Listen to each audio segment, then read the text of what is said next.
Okay. Um, so for sure, this should be the final Phoenix Wright stream, at least for the first game. Uh, I've been kind of slacking. I haven't been able to stream much since I've been so busy. But it's time. It's definitely time to conclude this game for sure. For sure. Hold on, give me a second.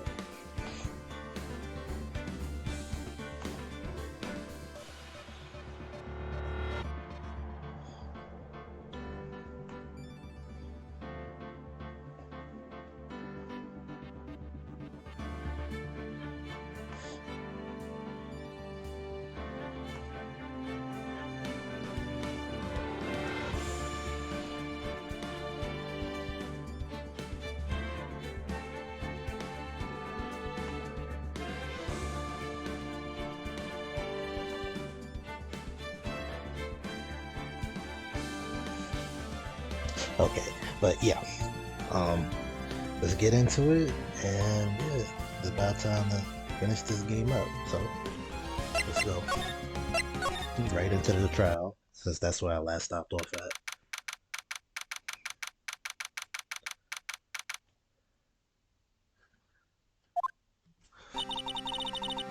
So, so what do you think? So what do you think, Mr. Wright? I think the prosecution is as confused as we are. After all, the victim was murdered at two different places at the same time, and a different suspect was arrested at each of the crime scenes. Nana, good morning, Mr. Wright. I apologize for yesterday. I was indisposed. I hope they didn't hold you too long for questioning. We just finished actually. I'm used to all-nighter though. So how'd it go?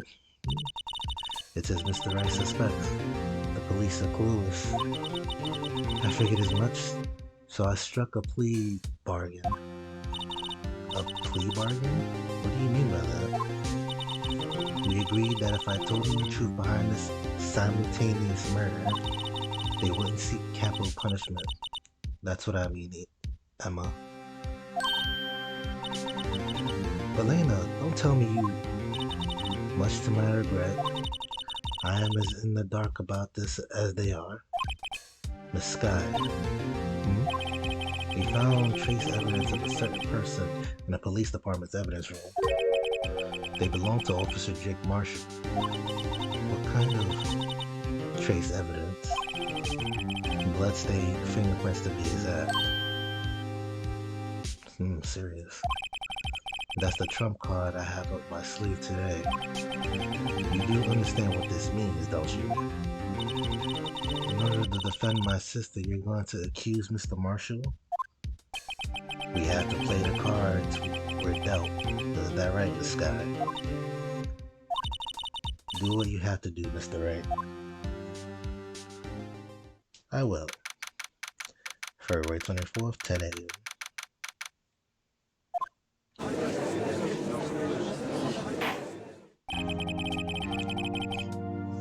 Court is now in session for the trial of Miss Lena Sky. The defense is ready, Your Honor. The prosecution is...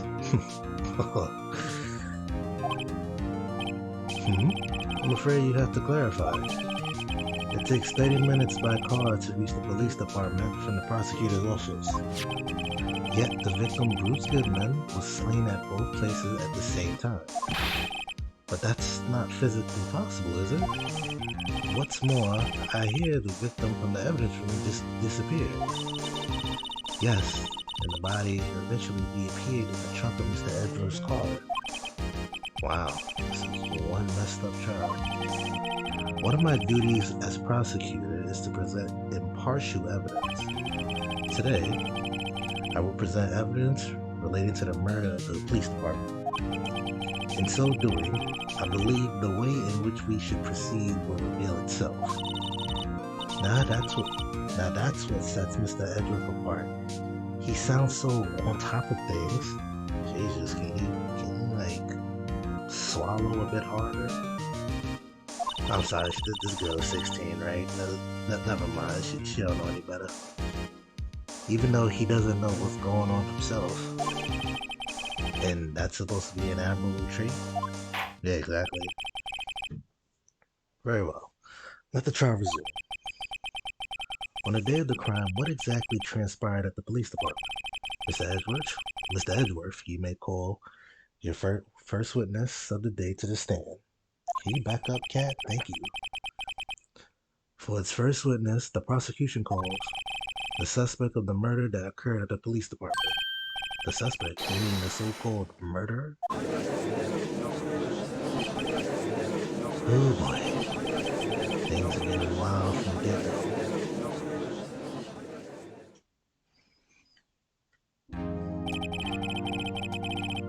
Will the witness please state his name and occupation? Yes, sir. I'm Officer Mike Meekins, sir. My occupation is, that would be a murderer, sir. Oh. You might have to revise that, sir.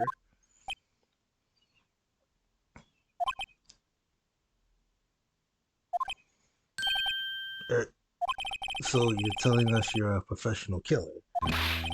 Sir, it was me, sir. I'm the one who did it. I never killed anyone.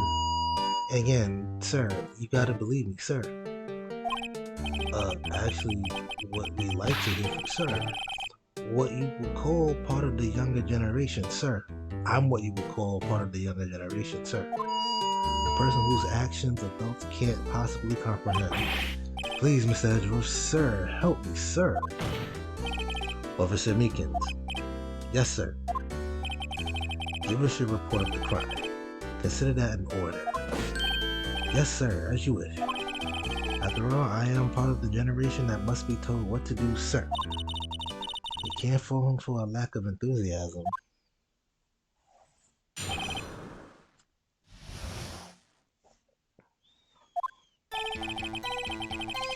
Although it's not my normal duty, I was assigned to guard the evidence room that day. I spotted a suspicious man on the security screening and rushed into the room. I was only doing what I was trained to do, sir. But he ain't got no socks on. That shit bothers me. I was suddenly attacked. I fought for my life, then I did it. After that, I passed out till another officer smacked me awake.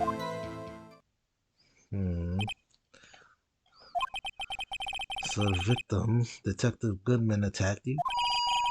Do unto to others before they do unto you. That's the Meekins family motto, sir. I see. Then you fainted and then a colleague helped you regain consciousness? Yes, sir. He knocked me upside the head, sir. Very well. The defense may begin its cross-examination. What I need here is more info to work with.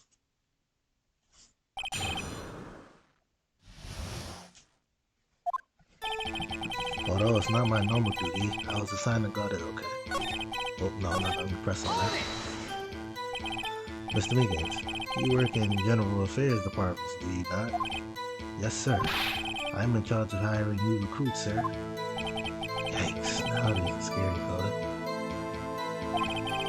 Evidence transfer was taking place on the day of the crime, which means many officers were given special tasks not ordinarily performed.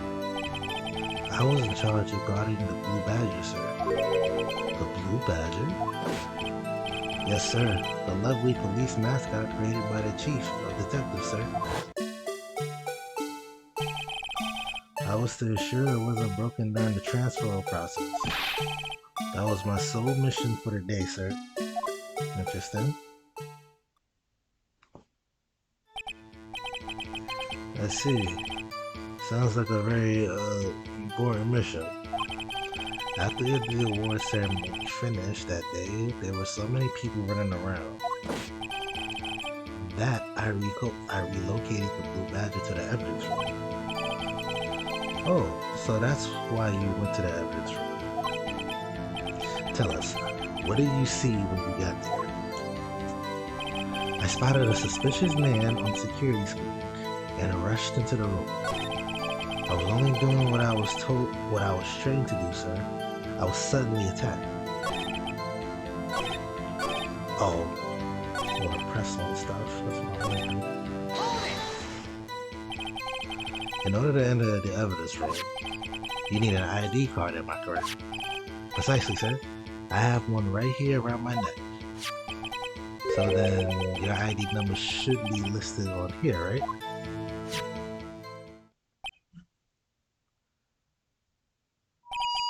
There it is. I found it. This is the one right here. Which one? Can you please read us the number? Yes, sir. It's 4989596. That's my number, sir. I see. Huh? But the number 4989596 is shown as being used twice. Please explain, witness. It's no real mystery, sir. The first time is when I relocated the Blue Badger to the evidence room. Okay, so 450 is for the blue is the Blue Badger. Okay, and the second time is when I went to go get. The second time was when I went to go get him after everything settled down. I see. So it was during that second time when, yes, sir. That was when I spotted the man on the security screen. Okay. Okay, that's good.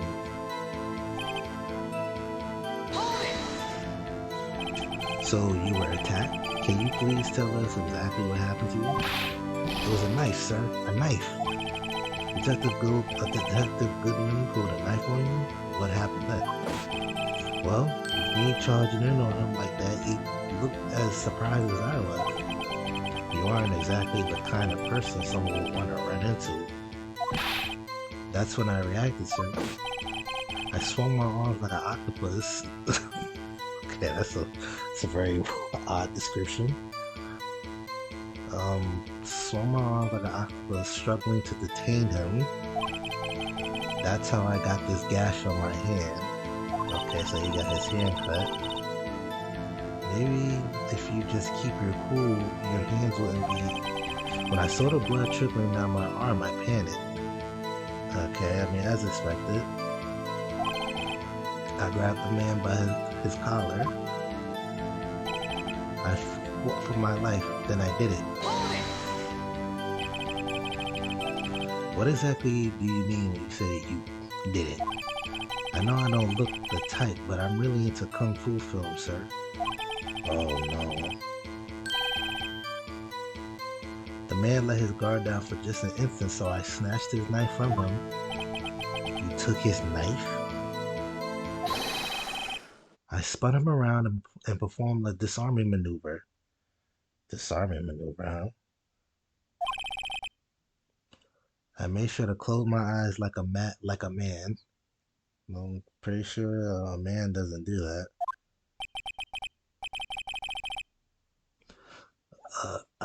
See. He must have been desperate. The next thing I knew, his white coat was drenched in a sea of blood, and then the next thing I knew, yes, he punched me right in my face, sir. After that, I passed out until another officer smacked me awake. About what time did you regain consciousness? No offense, sir, but how am I supposed to know that I was unconscious? Alright. According to the report from the officer that woke up the witness, it was about 5:30. He hit me right in the head, too. I woke up crying tears of pain. That's nice. I mean, it's nice that you recovered, that is. When I came around, though, I made sure to finish my mission, sir. Your mission? Yes, sir. The Blue Badger, sir. I returned him to the entrance before things got out of hand.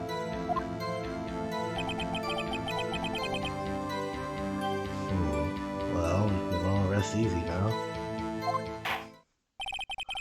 I believe we now have a fairly accurate picture of what happened. Yes, Your Honor. Only one thing remains unclear. Was the man this officer murdered really the victim? True. Was it really the victim? He's got a point. Yes, Officer Meekins? With regards to that, sir, take a look at this. It was sent to my jail cell. Why was it? Why was a videotape sent to your jail cell? Chief Gant delivered it to me just this morning, sir. The chief delivered it? What is that? A videotape? Yes, sir. That's absolutely right, sir. A videotape, sir. It contains footage from the security camera in the evidence room. Objection! What? But I specifically asked if there was such a tape and was told it had been mistakenly erased. That's quite a mistake. I just do what I'm told, sir. It's the only thing I'm really good at. Looks like communication with the police department is as good as ever. Well then, let's have a look.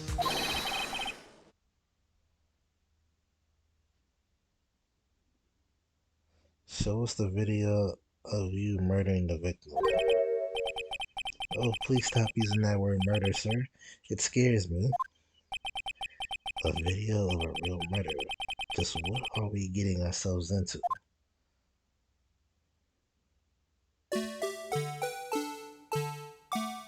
Okay, see the blue badger.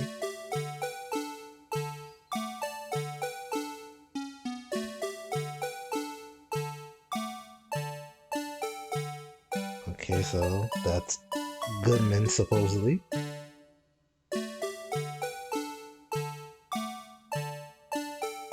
Can't really see his face.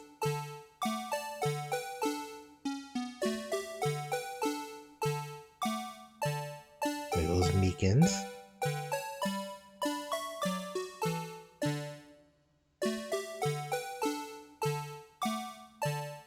Oh, he cut his hand.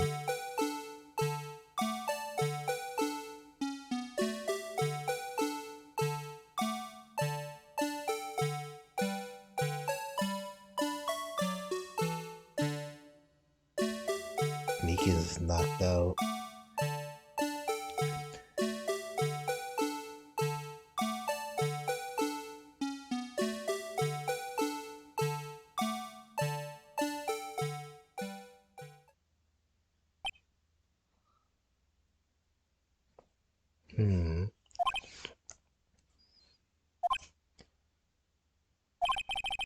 Well, I believe we're all thinking the same thing.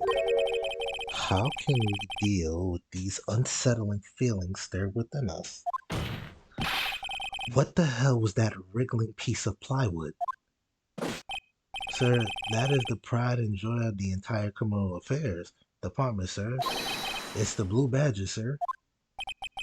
Why am I not surprised this isn't going smooth? For real.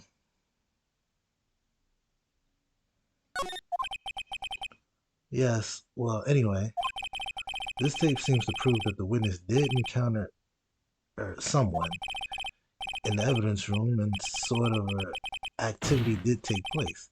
Your Honor, instead of relying on clearly incomplete footage, the witness testimony will suffice. Is that all right with you, Officer Meekins? Yes, sir. As you wish, sir. Okay.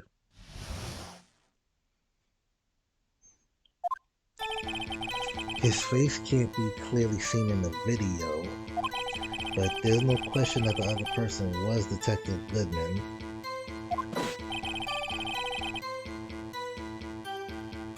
I mean, he opened the locker, which required Detective Goodman's fingerprints to do. The locker he opened is unquestionably Detective Goodman's locker, sir. So it must be him. No one else could have unlocked it. What's this about a fingerprint? Each detective has been given a locker equipped with a fingerprint activated lock. These locks ensure that each locker can only be opened by the detective it belongs to. Okay, got that. Intriguing. The victim at the crime scene would have to have been Detective Goodman. Very well. The defense may begin its cross-examination. I don't know where this cross-examination will lead. But everything begins with contradictions. That's where I have to start.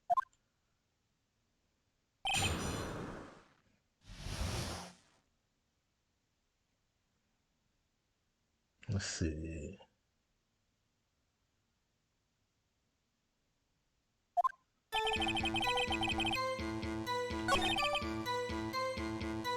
Question if the other person was Detective Goodman. That's the thing, we didn't see his face. I mean, he opened the locker, which required Detective Goodman's fingerprints.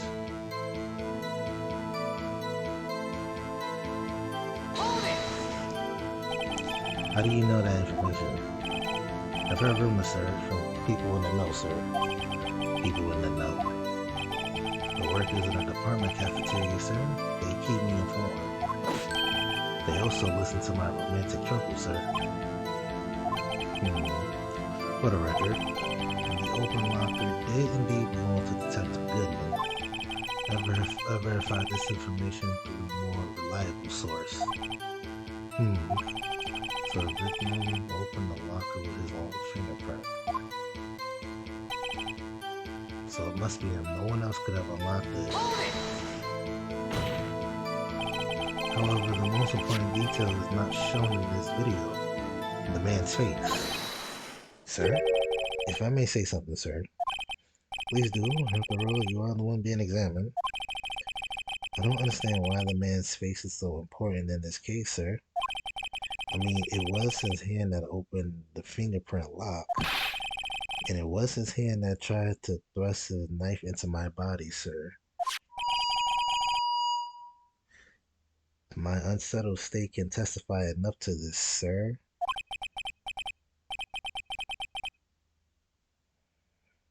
Yes, you have a point. The footage doesn't lie. That is, unless the defense can find a problem with it. Mr. Wright, let's check the court record again. Is there a problem with the security video? Let me check the video.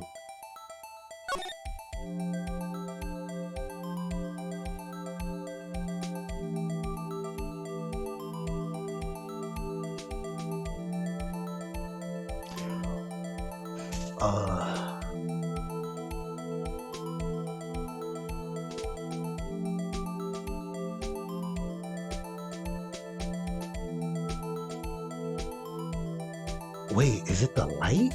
Is it that light?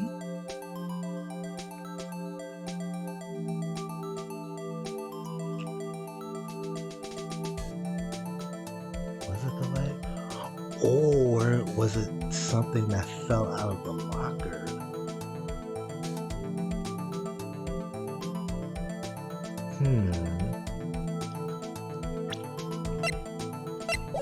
Yeah, it is a problem. Regarding the video contained on this tape, there's one thing in particular that seems rather strange. Strange? This contradiction leads to the possibility that the man may not have been Detective Goodman. What? This video contains such a contradiction? Objection! Interesting. Your Honor, I have a proposal. Yes, Mr. Edgeworth? I propose we have the defense point out to us this alleged contradiction in the video. He would want me to point it out.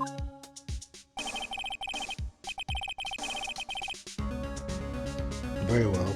Proposal accepted. Let us further inspect this piece of evidence. I will play the security tape.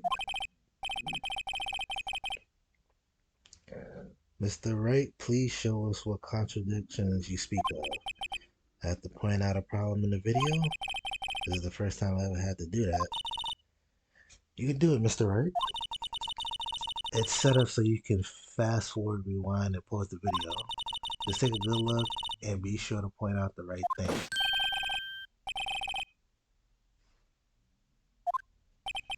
How did this guy ever become a police officer? For real.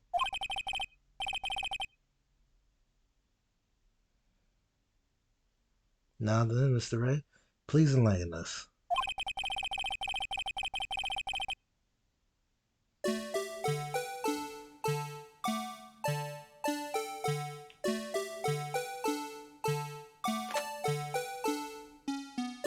Well, for starters, the light. This light is on. The thing that's strange about this video has gotta be this. Officer Meekins. Sir, do you mean sir? As I understand, the locker apparatus works like this. When you grab the handle, a sensor reads your fingerprints if it's a match. The light turns on and the lock is released. According to my very limited experience, that's the way I understand it, sir. If so, then something is seriously wrong with this picture.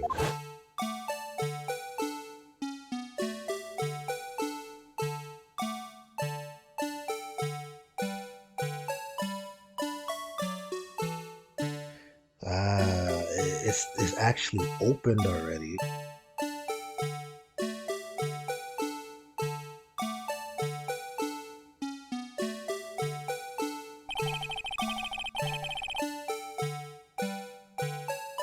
When the victim reaches for the handle to open the locker, let's rewind to a little earlier.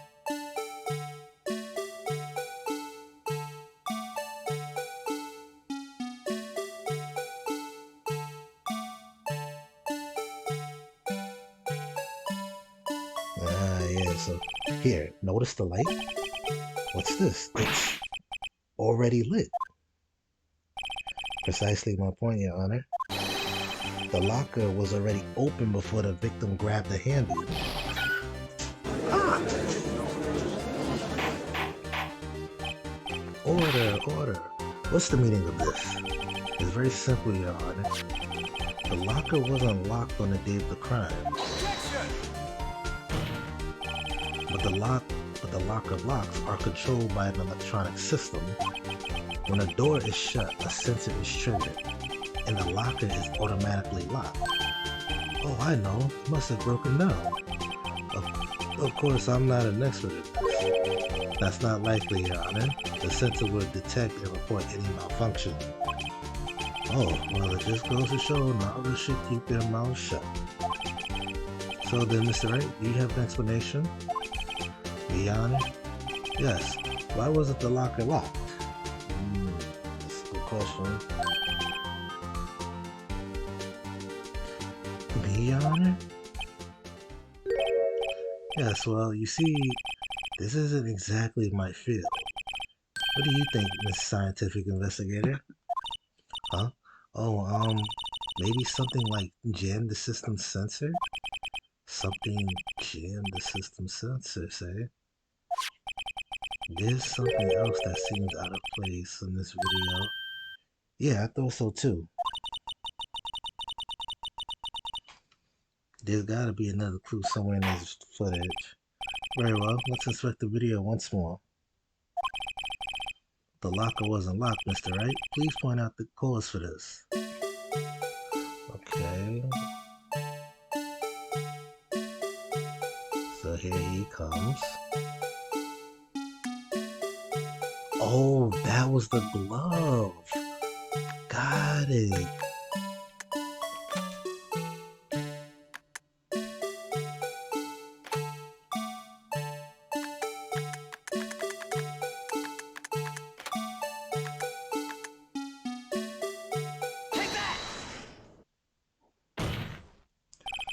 Please watch closely. This is the continuation of the part I showed you earlier.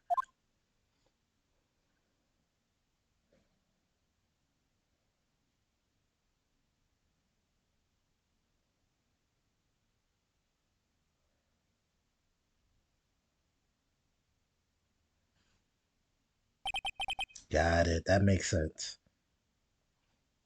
What's this? Something white fell out of the locker. But sir, it's been my experience that things fall out when doors are open. I often fall out and roll great distances. We can't be sure. That item was completely inside the locker to begin with. What do you mean? The sensor triggers the lock when the door is shut. What if something was inserted, say, between the sensors and the door? Inserted?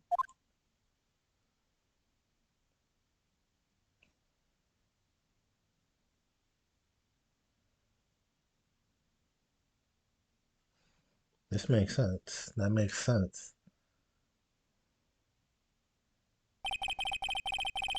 The white thing wasn't inside the locker. It was stuck between the door and the center. Oh, I understand now, sir. It's just like my tie. Um, I'm not sure about that. 2 out of 3 times it gets stuck in the door when I get out of my patrol vehicle, sir. Instead of the door closing, my tie but the object would have to be extremely thin to fit the door. Not only that, it also have to block electrical current. It would need to be an insulator, so it was a rubber glove. Yes, an insulator, but the crime scene? There just might have been something that fits the description. But sir, by insulator, you don't mean... I think I finally got this figured out. Very well. Will the defense please present the relevant evidence? What was the insulator that was stuck in the locker door? It was the glove. Yeah, rubber glove. Take that! I found this near the locker, a thin rubber glove. But we can't be sure that was in the victim's locker. It has a tag that says SL9. The video seems to depict the victim opening the locker, but that isn't the case. The lit lamp attests to this. On the day of the crime, even I could have opened that locker. Is that not so, Officer Meekin? Sir, it would appear so, sir.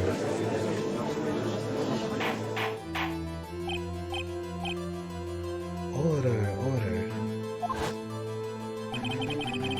So, are we to believe then that the victim whom this witness stabbed in the evidence room was not Detective Goodman? Do not be misled, Your Honor.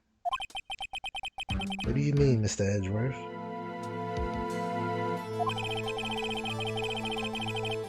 The defense has merely demonstrated that possibility and nothing more. The victim in the video was indeed Bruce Goodman. The prosecution will offer one more testimony to prove this. Oh boy. What? Officer Meekins, please testify about this. Yes, sir. Me, sir? I'm not sure what you're referring to, sir.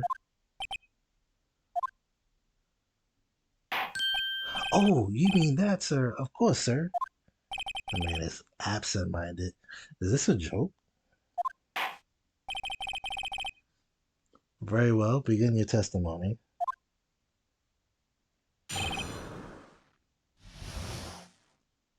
Mysterious Man Part 2? Okay. There's one thing that proved the man was Detective Goodman, sir. To enter the evidence room, one must use their ID card.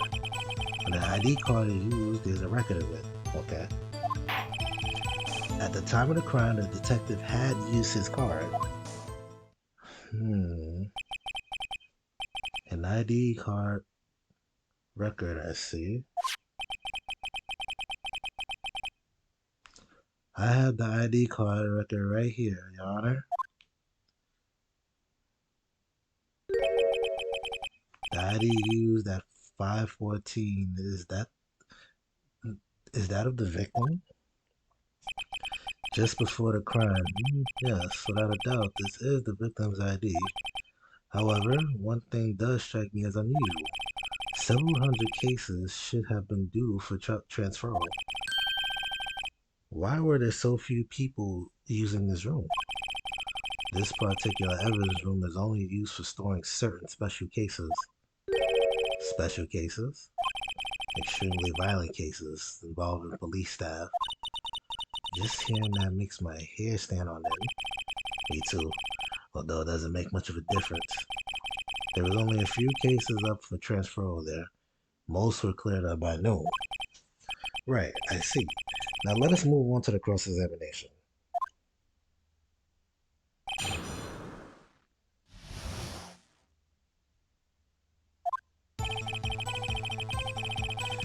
There's one thing that proves the man was Detective Goodman, sir. To enter the evidence room, one must use their ID card. Okay. And the ID card is used, there's a record of it. Let it be noted that this is the record the witness referred to. Let me see. Yes, that would be it, Detective Goodman. What's the matter? According to this, Mr. Edgeworth, your name is on here. So it is, Your Honor. Not that prosecutor, girl. Hey, maybe he's behind this being a prosecutor. Oh, shit. You got the wrong color, kid. It would seem the inquiry committee will want to speak with you again today. I have nothing to be ashamed of regarding my action or the consequences. For now, let us continue with the cross-examination. Well, Mr. Edgeworth, it must be so difficult for him. About me? Shit, it's difficult for me. At the time of the crime, the detective had used his card. Okay. Earlier, I believe you testified that when you asked the man to show his ID card, he pulled a knife on you. Yes, sir, he didn't show me any ID card. Don't you think that's odd? I mean, if he had his ID card, all he had to do was show it to you. There wouldn't be any reason to draw a knife. Maybe he just panicked? I don't know, bro. This is very odd. Everything stems from contradictions. Let's point them out. Mr. Wright, what do you think? I'm confused. What? The problem with his ID card testimony so far... The problem with the ID card testimony is far too obvious. It's not like Edgeworth to miss something like this. You're thinking too hard about it. Come on, let's show them what we got. There's one thing that proves the man...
Okay, it's mostly the same thing.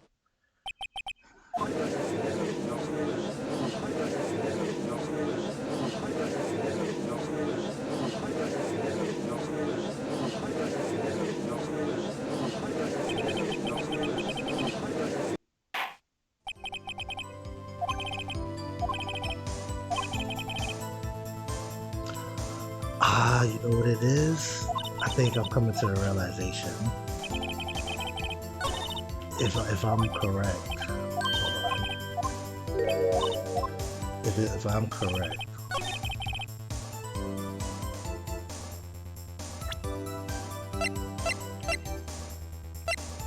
where's the evidence of it?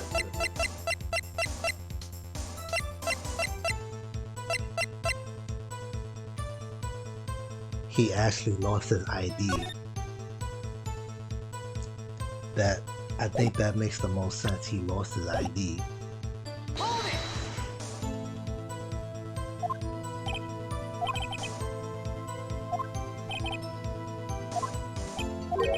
Maybe I should.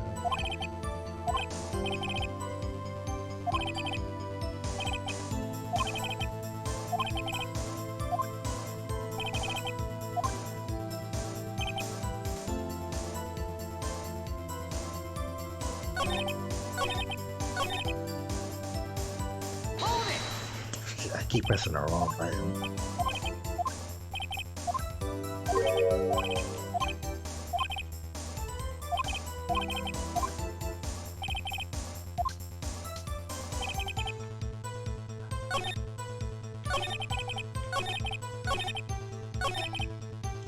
Okay, I actually really think it's the I do think it's this. Wait one moment, Officer Meekin. I'm not good at waiting, sir. I have the victim's ID card right here. I found it at the crime scene. That makes sense? When I say crime scene, I'm not referring to the evidence room at the police department. I mean the other crime scene. The underground parking lot at the prosecutor's office. Your Honor, I have one more piece of evidence to present. It's a very important clue regarding the victim's ID card. A lost item report? It's only half complete, but it shows that Detective Goodman had lost something on the day of the crime. Something important enough to fill out this report. Let me guess, you believe this something to be his ID card, right? I can't say for sure, but there's a high probability. On the day of the crime, Detective Goodman was not carrying his ID. Was not carrying the card. Order. So now, what does this all mean? It only means one thing. It doesn't even require much thought. The man Officer Meekins encountered in the evidence room was not Detective Goodman, but rather the man who stole his ID card.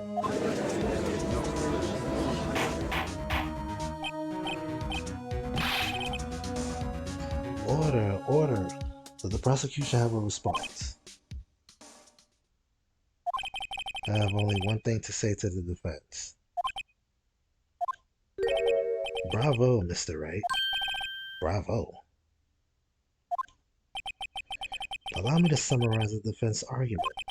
At 5:15 p.m. on the day of the crime, the man in the evidence room Officer Meekins encountered was not Detective Goodman. There are two grounds to support this.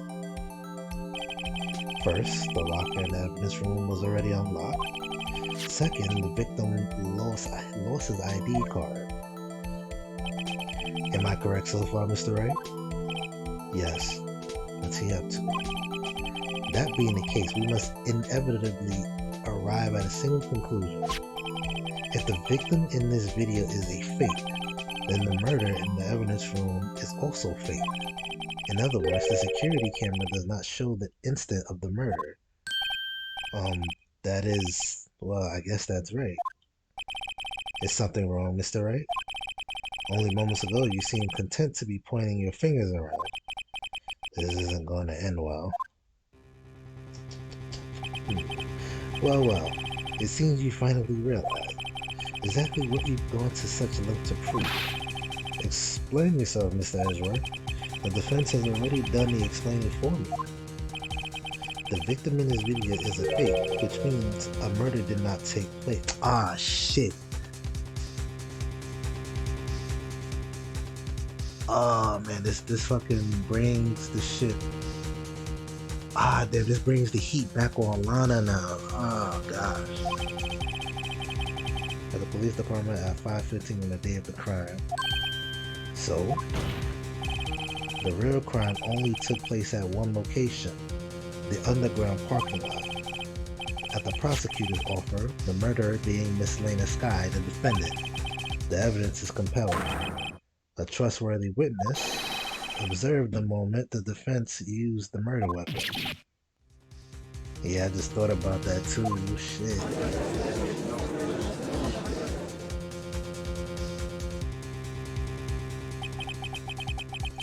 I knew the testimony was way too shabby. It was all a trap from the beginning. The activity in the evidence room still leaves many questions unanswered. Who exactly was the victim Officer Meekins encountered? And where did this person disappear to? However, this trial's purpose is to examine only the murder of Detective Goodman. Just so, Your Honor. Mr. Wright, you have to do something or else Lana...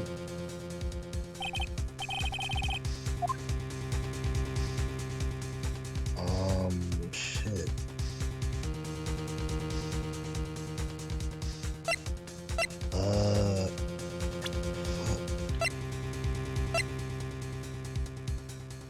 Oh, wait.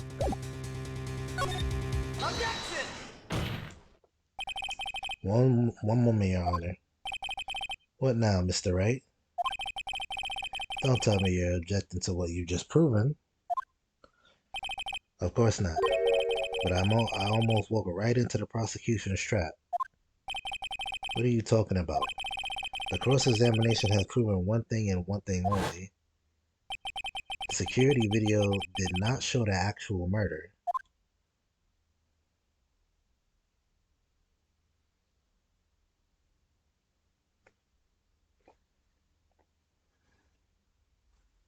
True, it actually didn't show the murder.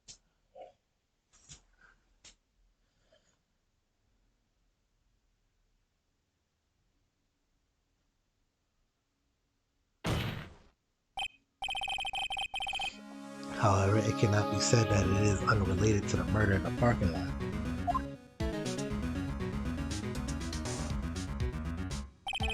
Specifically, large amounts of blood traces were found in the evidence room.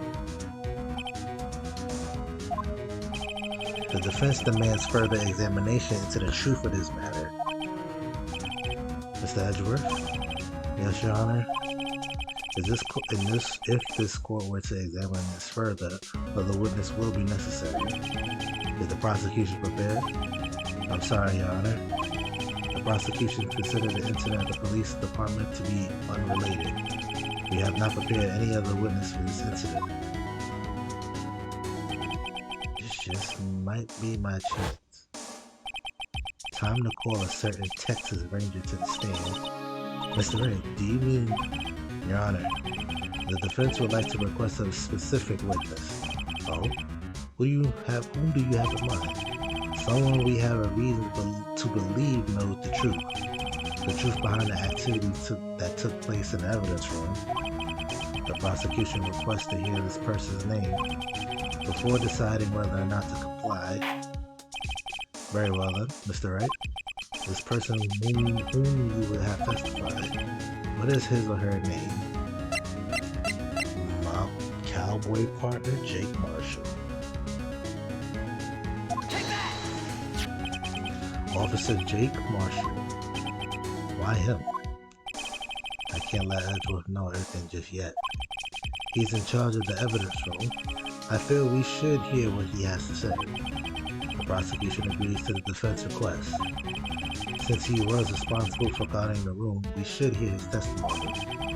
Fortunately, he works in the police department. We shouldn't need longer than 20 minutes to prepare. Very well. The court will take a 30-minute recess while the witnesses... Was it subpoenated? Subpoenated. It's an interesting word. Will the prosecution please prepare the witness during this time? We will, Your Honor. Court is now in recess.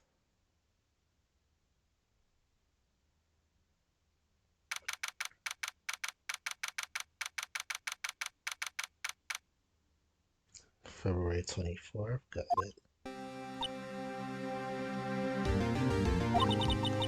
There's no stopping you, isn't there, Mr. Wright? Huh? What do you mean? You called for Jake Marshall. It seems you figured everything out. I haven't figured anything out. Lana, you're the one who knows everything. Emma, you always know everything. Why don't you just tell us? Mr. Wright is trying his hardest to protect you. I don't recall ever asking for his protection. Oh boy.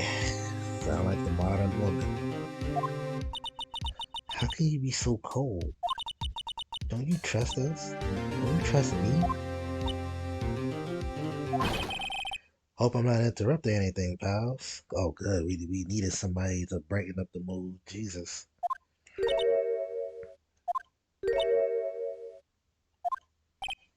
Oh, yes I am. I'll come back later. Wait, Detective Gumshoe, what is it? Got a lot of nerve, pal, making the detective run all around while on duty. Well, and to top it off, you called me here. I've seen happier people at funerals. What? What? That's wild. That's actually wild to say. Sorry, detective. You better be, pal. Hey, hey. I didn't see the chief prosecutor's guy. That's okay.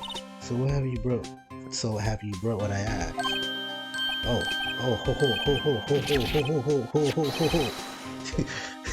Yo, you mean this, right? My apologies, detective. Due to my present circumstances, I was forced to use Mr. Wright's name when making my request. My name.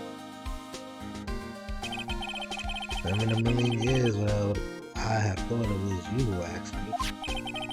Could I bother you to bring me the SL9 incident file? I'll need them by noon. Talk about crazy. SL9 incident. Well, Lena, that's... I thought Mr. Wright might need them, so I had them brought here. Here, you might do well to read them. I can't believe you, the chief prosecutor, were a witness in that case. Miss Sky was a witness? Take it from me, you don't want anything to do with serial murders. True. Oh, what? Now that I've brought you your stuff, you're just gonna ignore me? Emma, but why? Why is your name in here? What? My name's in there? I don't know, unless... No, it couldn't be. Lena, this SL9 incident, is that? That's the classification number the police filed it under. 2 years ago, the rest of the world knew it as the Joe Dark killings. The Joe Dark? No. Lana. That's over with. No. Emma, wait. She ran away. You know what? I just remembered I gotta be somewhere. Sorry, pal, but I'm out of here. Jake Marshall, Angel Starr, Damon Gant, Miles Edgeworth. Not to mention Lana and Emma. Everyone involved in this case is connected to those killings 2 years ago. This can't be just a coincidence. Knowing you, you might be able to figure it out. Time to get back to the trial, Mr. Wright. Best of luck. Yeah, for real, I'm gonna need that fucking luck. I better take a good look at this file. Oh boy.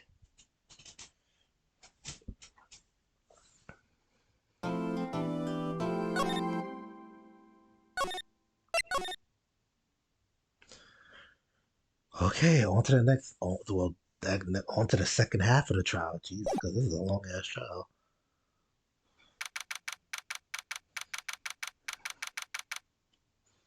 February 24th, 12/14.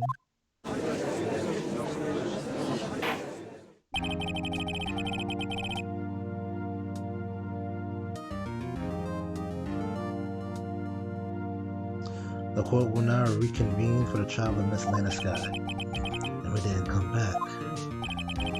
Allow me to call the next witness to the stand. The officer in charge of guarding the evidence room on the day of the crime.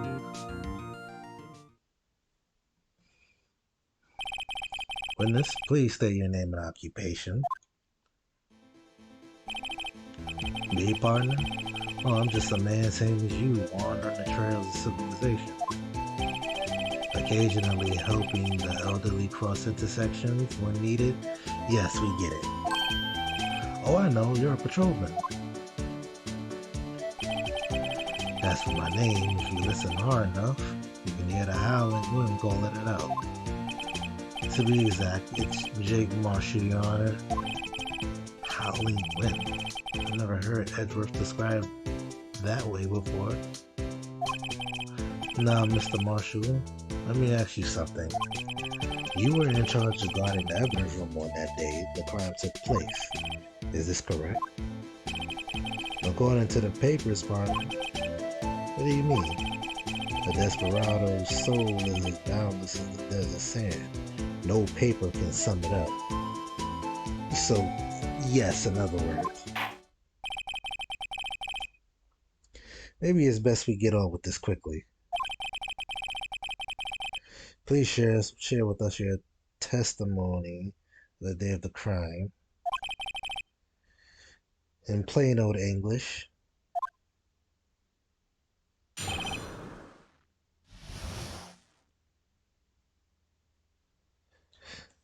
Did I look at the files? I don't think I did.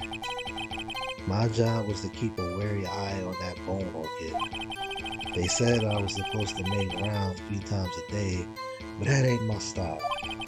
Besides, the room's protected by 2 security systems anyway. If I remember right, I was at the street side saloon at the time it went down. I'm just an innocent traveling man, so you're out of ammo, it's time I hit the trail. So if you're out of ammo, it's time I hit the trail, okay.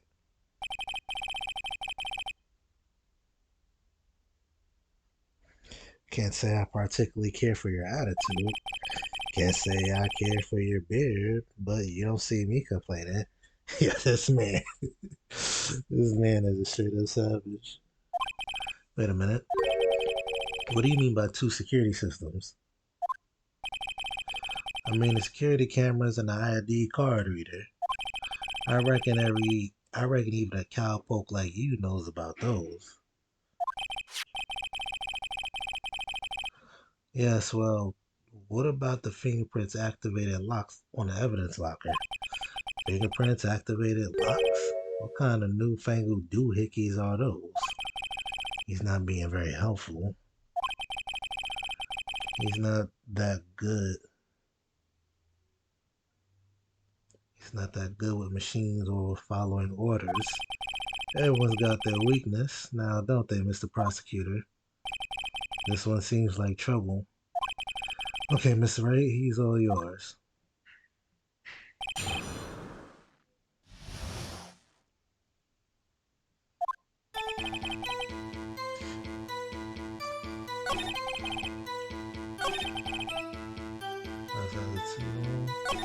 If I remember right, I was at the street side saloon at the time it went down. So that's a lie, because we got his fingerprints right here. Oh, let me look at this. Incident SI9 closed, perpetrator Joe Dark, crime, serial murder, sentence death. Edward Jones, Jason Knights, Edith Kirby, Rachel Moss, Jeff, Neil Marshall.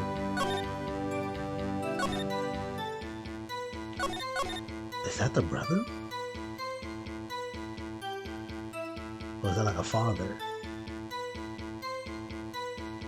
Executive investigator Damon Galen Disguise, head investigators Bruce Goodman, investigator Jake Marshall, Angel Starr. Huh. Is that like his father? Objection! Officer Marshall, doesn't it strike you as odd that is you being called to testify like this? After all, you weren't in the security room at the time of the crime, and yet you dragged me down here. Explain yourself, partner. It's quite simple.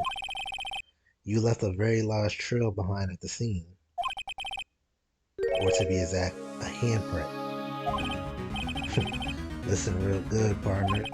Like I said, I'm the caretaker of that crib. I pay my respects. That is make my rounds about once a month. It's only natural my fingerprints will be in there. I only wish you were, officer. But you see, your fingerprints were covered in blood.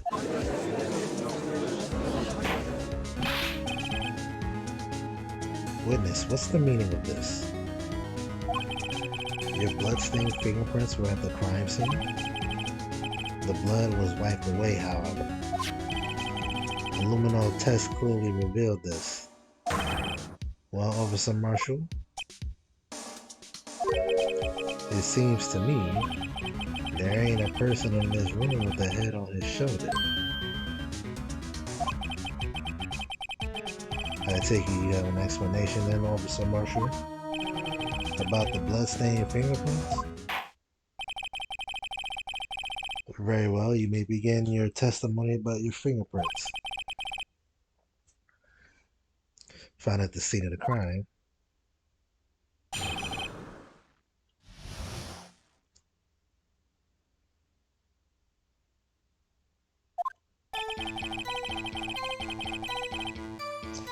Like I said, it's only natural for my fingerprints to be in that evidence room. One of them just happened to be at the same place as the blood-stained handprint.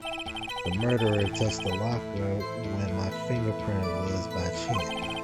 The blood stain and the fingerprint are completely unrelated. Or didn't you know the murderer was wearing gloves? See, I had nothing to do with it. Okay. Although there's room for doubt. Life wouldn't be fun without any doubt, partner. The defense may now cross-examine the witness. This guy is hiding something. I can feel it. Now's my chance to prove it.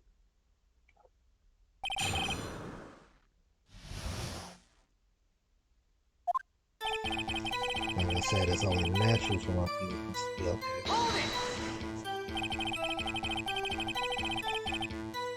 That's because how do you put it? Pay your respects once a month? Yeah, that's right. That, and one more thing.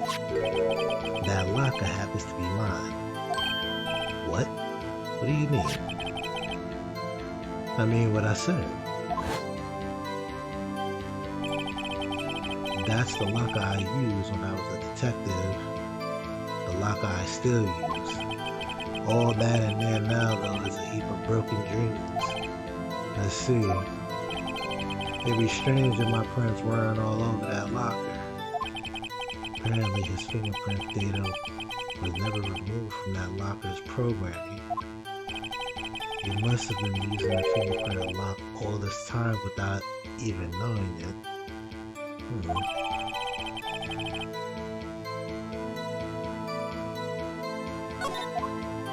Okay.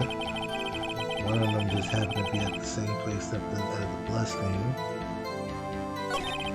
The murderer touched the locker when my fingerprint was by chance. The bloodstain and the fingerprints are completely unrelated. Okay. Or did you know the murderer was wearing gloves? But how do you know that?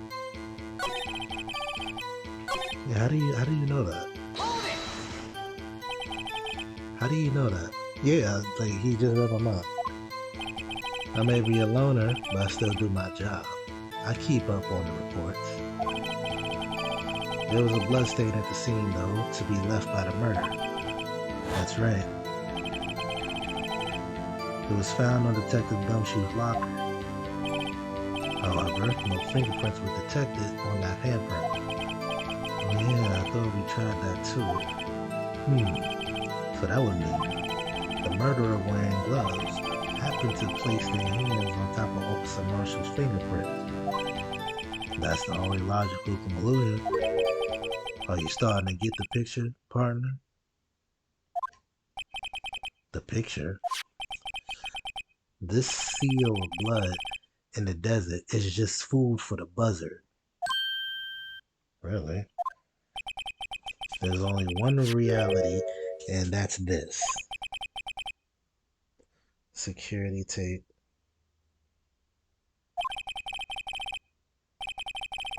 So as long as my trail isn't in there, you can't say otherwise.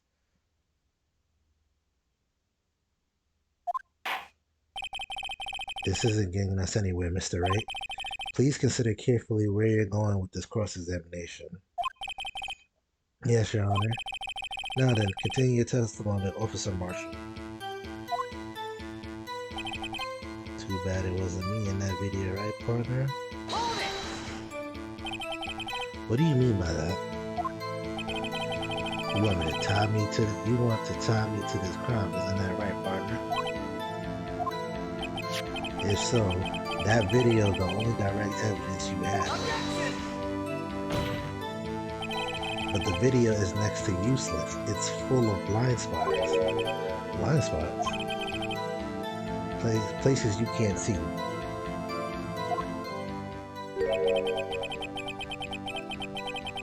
The camera panning back and forth the floor isn't showing. If someone was familiar with the camera's position, they could leave the room. They could leave the room without being caught on tape. We don't have time for your speculation, Mr. Wright.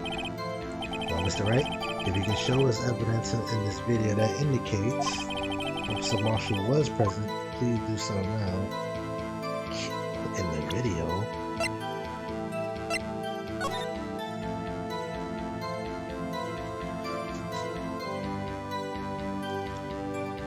I need to look at it thoroughly.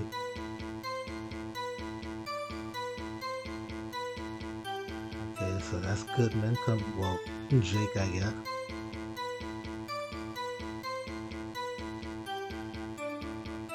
Right, he's checking in the locker. Here's Meekins creeping in.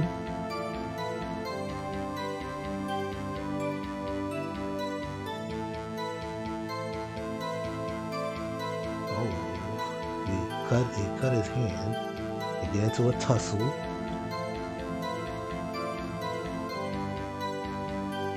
Okay.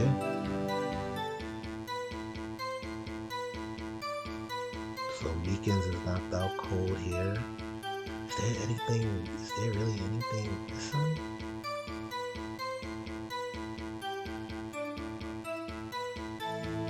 Oh, I see. Okay.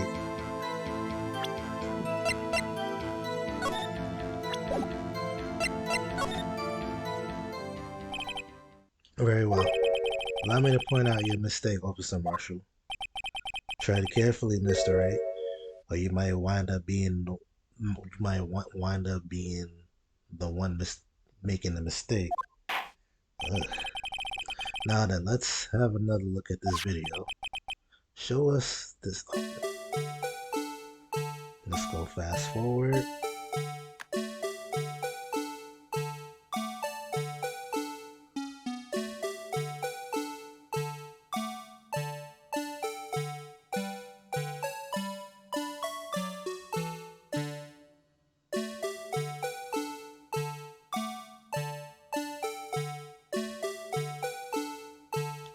Bam, here. Oh shit.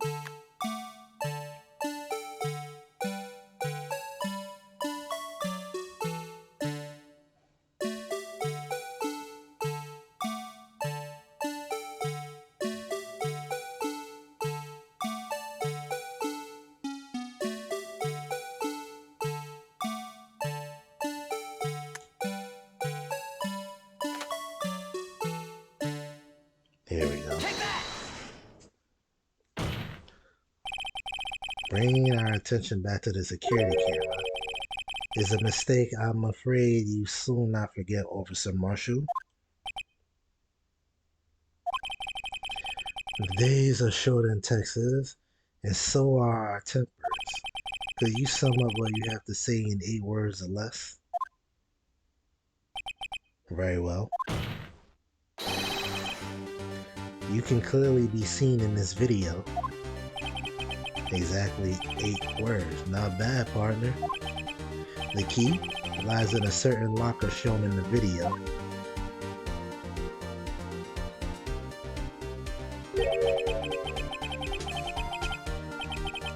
The locker with the white cloth sticking out.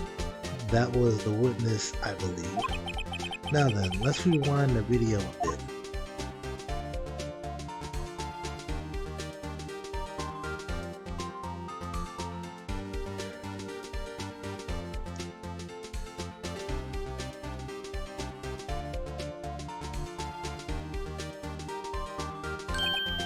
Oh, the white cloth is gone.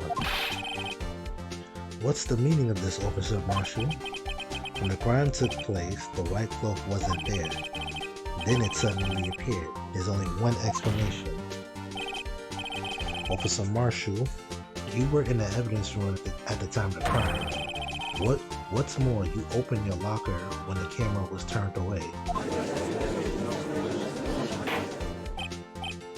Order. You were seen, hold your horses. Sorry, partner, but you got the wrong man. So what if my locker was open? That doesn't mean I'm the one who opened it. I kind of like that sound effect. A little shooting, like the little cowboy shooting.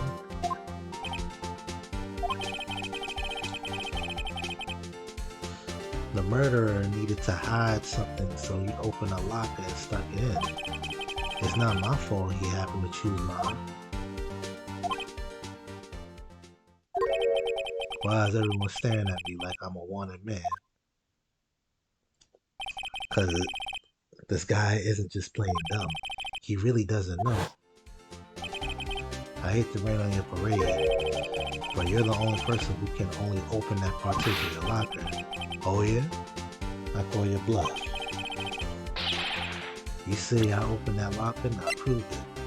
Well, I got you, fam. Yeah, Prince can unlock it. A fingerprint sensor? We talked about it this earlier today. The lockers can only be opened by the detectives they belong to. What kind of crazy talk is this? Well, Detective Gumshoe did mention something about this. In any case, the locks aren't that obvious. There are even some people on the force that don't know about the fingerprint locks. So, Sheriff, what do you have to say in 8 words or less?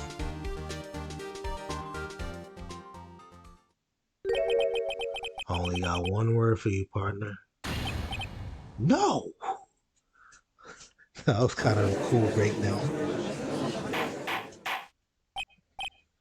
Order. Witness, explain yourself. If this is a joke, it's the worst I've ever heard. I assure you, this is no joke. This is no joke, Officer Marshall. Now then, please tell us what you were doing in the evidence room at the time of the crime. Ole, please answer the question. He said, Ole. What is he? Is he now a bullfighter? That's alright, Officer Marshall. I believe we can figure the rest out from here. We can? Have a look at these floor plans. There's no place for someone to hide in the evidence room.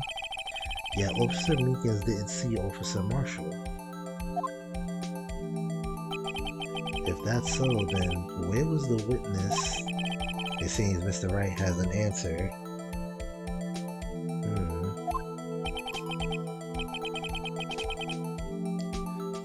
That's right, the only possible conclusion.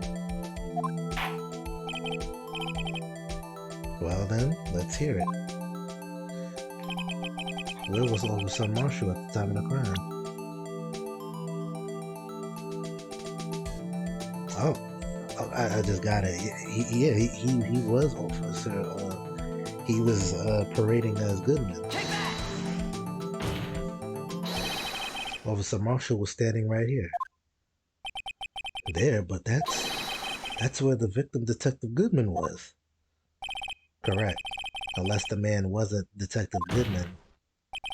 I believe the victim in the video is Officer Marshall.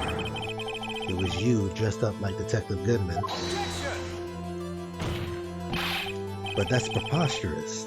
Officer Meekins witnessed the detective at the crime scene. Once he saw the man's face, he'd know for sure. May I point out though that Officer Meekins did not know Detective Goodman. He also testified about the man's reaction when confronted. When I entered the evidence room, I asked him to show his card, sir. Yes, and how did Detective Goodman respond? He suddenly pulled a knife on me. Something about the officer's story puzzled me. If the man had his ID card, why didn't he just show it? Yes, he would have needed it to enter the evidence room, so he must have been carrying it. The answer is simple. He couldn't show it. As you can see, Detective Goodman's picture is on his ID card. Oh, I get it. If he showed that, his cover would have been blown. Officer Meekins would have realized the man wasn't Detective Goodman. Do you have anything to say to this, Officer Marshall? My man chewing jerky? You got quite an imagination, partner. We got a term for that. It's called circumstantial evidence. Circumstantial evidence? He's still denying it.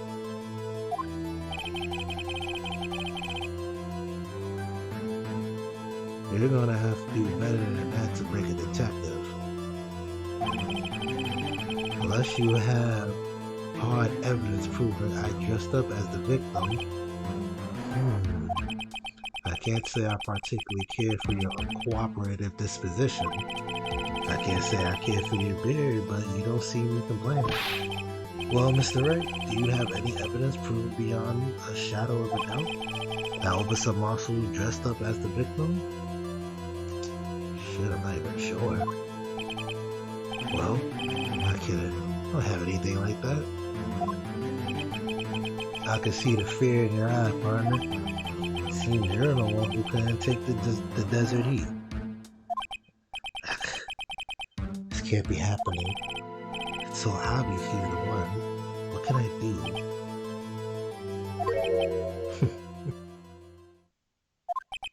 It looks like your lack of experience has finally been exposed. I'll pass on to you what someone told me when I was just starting out.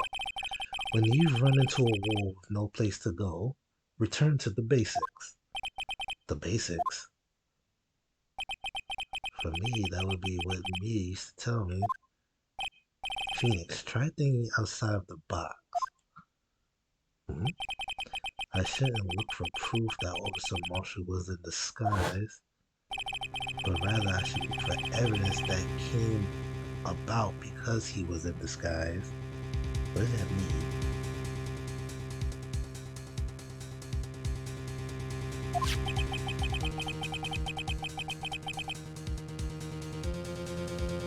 Why do you think this locker was open in the first place? What do you mean? There's no reason for Officer Marshall to open his locker at the time of the crime. Yet he did, despite the chance it might be discovered later as it happened. Which means he didn't originally plan to open his locker. According to the defense's argument, Jake Marshall dressed up as Detective Goodman at the time of the crime. Then, after the crime was committed, he opened his locker for some unknown reason. The fact that a white cloth is sticking out the locker seems to indicate that he opened it in order to put the cloth inside. So, just what exactly is this piece of cloth? Perhaps the video is the key to all our unanswered questions. I don't have any evidence, so the video is my only shot. What am I looking for, though? After committing the crime, the witness opened the locker to put away the white claw. Please show us why the witness had to open his locker. Why did he have to open his locker? Not even sure. Okay, so he's going in.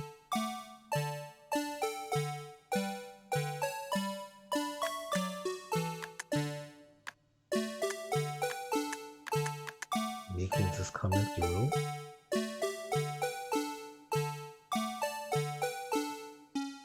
Ah!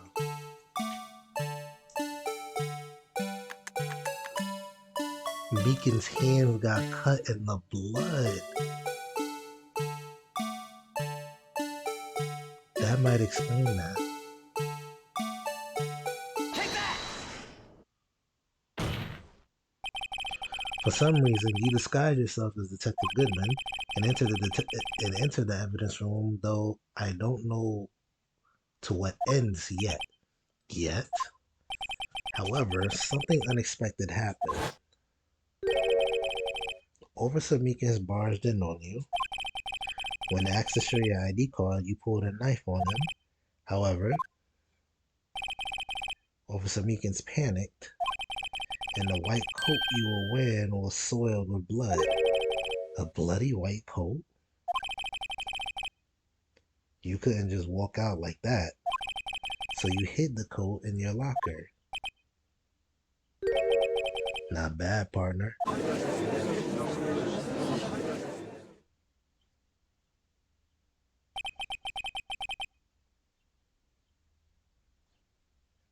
Now then, Officer Marshall, are you ready to tell us the truth? Looks like I underestimated y'all. I hope you're happy now, Mr. Edgeworth. 2 years ago, if you were only half as persistent then as you were today, we all wouldn't have to be here now would we? Officer Marshall, tell the court what you did, all of it. Alright, it seems the time has come.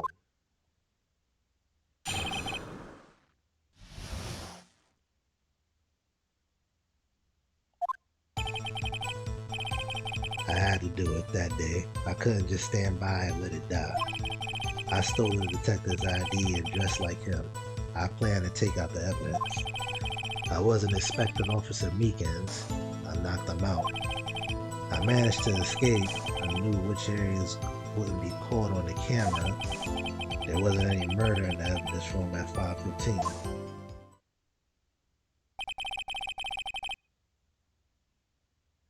So the supposed victim was really you. But there's one thing I still don't understand. Traces of large quantity of blood were found on the floor of the evidence room. If no one was murdered, then how could that be? Officer Meekins managed to cut his own hand. My guess is he's the donor. It was way too much blood for such a small donation. I mean, that's big facts.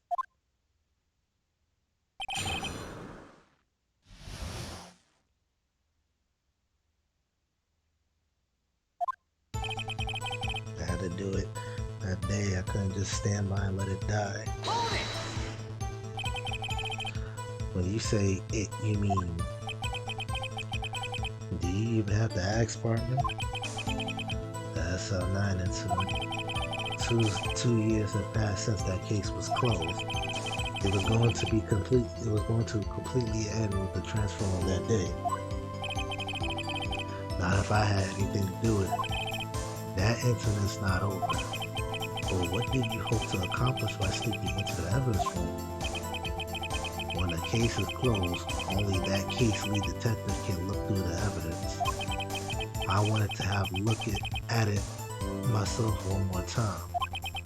No matter what the cost. I don't care what anyone says, partner. That case is mine. But Officer Marshall wasn't in charge of that investigation. So why does he care so much about it? I think I'm starting to realize now. Because we did see a name in there that said Marshall. I don't know if it was a brother or a father. I'm not sure. That day was my last chance. That's why I stole the detective ID. Why did you disguise yourself as Detective Goodman? If I didn't make it look like Goodman was carrying out the evidence transfer, I'd be arrested for stealing evidence, which wouldn't get me anywhere. So you did it to fool the security camera. And the detective's ID card I stole at the morning of the incident. So that really was why Goodman started filing out that lost item report. I returned his ID card. I left it on the floor in the prosecutor's office parking lot. The ID card I found was left there by Officer Marshall. So essentially, you managed to succeed despite your lack of foresight. What do you mean, partner? I mean, the fingerprint activated lock, of course. No matter how well you disguise yourself, you can't change your fingerprint. Under normal circumstances, you wouldn't have been able to open that lock yourself. But he could because a rubber glove just happened to get stuck in the door. That means Detective Goodman must have opened the locker before Officer Marshall. I wasn't expecting Officer Meekins, not the mount. You pulled a knife on Officer Meekins and tried to drive him off? Let's just say I was a little surprised. I only planned on being in the evidence room for no more than 5 minutes. I didn't think anyone would actually come in during that short time. Officer Meekins certainly is a one-in-a-million type of person. He's dedicated, that's for sure. Mistaking a detective for an intruder and demanding to be shown his ID. I have to think a little more about his raise this year. My man Edgeworth looking at, I respect that. When did Edgeworth get so much influence? Anyway, he threw himself at me and I ended up cutting him slightly. I'm sorry it had to turn out that way. With me knocking him out and everything. By the way, what happened to your knife?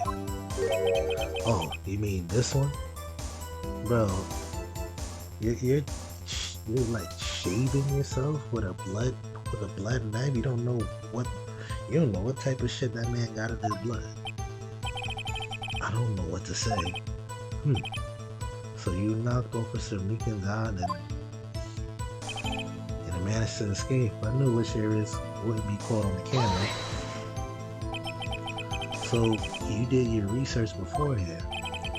Those who got into the desert unprepared don't live long, partner. I didn't think it would make a difference though. The security tape is erased every 6 hours. If all had gone as planned, no footage would have been left. However, you bloodied your coat in your struggle with Officer Meekins. If someone was in the security room when I came out, the jig would have been up. I opened my locker and stashed it in there. What was Officer Meekins doing during that time? What else? He was sleeping like a baby. So what you're saying is on that day, there wasn't any murder in the evidence room at 5:15.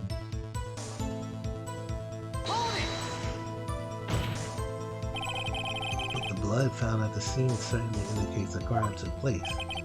What are you, blind? The victim shown on the tape is me, and I'm not dead yet, partner. So you stole the evidence from the locker? Actually, no, I did. What? Why not? When I opened the locker, the evidence was already gone. What? Mr. Edgeworth, where is that evidence? It's still missing, Your Honor.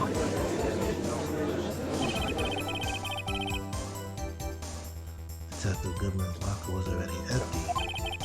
Someone else stole the evidence. Officer Marshall, may I ask you one thing? Fire away, partner. It's a free country. Just remember, I'm also free to decide whether or not to answer. Why did you do this? Stealing the detective's ID, injuring a police officer? This is no small offense.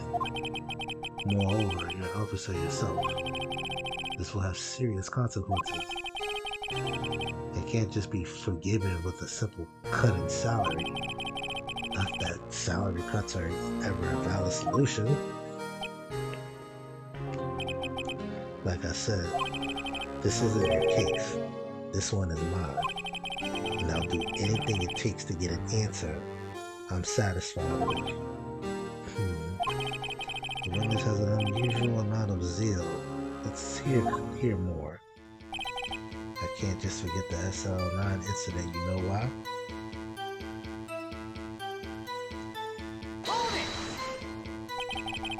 But that case was solved 2 years ago, wasn't it? That's the reason the evidence was stored in the evidence room. Joe Dark was convicted for his crime. One thing I can say for sure is he deserved his sentence. I remember the Joe Dark case. It involved serial murder, didn't it? I don't intend to complain about how it turned out, but there's something that still bothers me. Something went down at that trial. Something no one will talk about. What happened? I don't know. That's why I'm trying to find out. Why is he so concerned with that incident? Maybe I should present him what I think his real reason is. I had a feeling we'd wind up here sooner or later.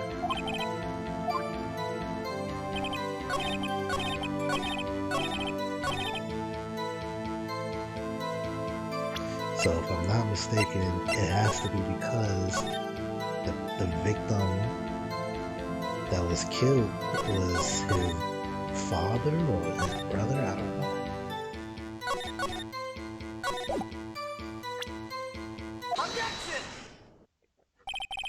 Officer Marshall, I think I understand. I think I know why you care so much about the SL9 incident. Sounds like you've been sipping too much cactus juice, partner. I have the SL9 incident file here. The name Marshall is mentioned in here. In the list of murdered victims. Neil Marshall. Are you related to this man? Neil Marshall? Yeah, I'm sure you've heard the name. 2 years ago. They look like twins. He received the same lousy prosecutor award you got. Also, he was a prosecutor. What? A prosecutor? He must be talking about the King of Prosecutors Award. Now I remember. Prosecutor Neil Marshall. He handled the SL9 case before I did. That's right. He was killed. And the case fell into your hands. But what's his relation to you? I guess that's his brother. He was my brother. Yeah, kind of, yeah. He was investigating the murder with Damon Gant, the then Deputy Chief of Police. The group of detectives I was part of worked under them. We were desperate to prosecute the killer. Joe Dark. My brother fought Dark and was killed. That was the first time Dark left behind any evidence. That was all we needed. He was arraigned and incarcerated. The case was finally closed, at least according to the public record. What do you mean? My brother couldn't have been killed by Joe Dark. I knew my brother better than anyone. No one could have beat him in a fight. And that's it? That's your reason for your insane actions? There's more to my brother's death than what the records say. No matter how much you try to hide it, you can't fool me. Well, at least one thing's for certain. Now we know what happened at the police department on the day of the crime. Do we really though? That was the last day the SL9 case could be reopened. Not satisfied with his resolution, Officer Marshall planned to steal the evidence.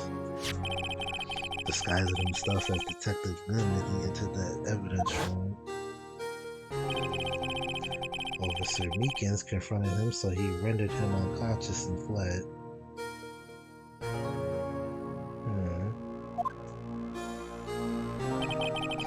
Yes, this mystery has finally been cleared up. No murder took place at the police department that day.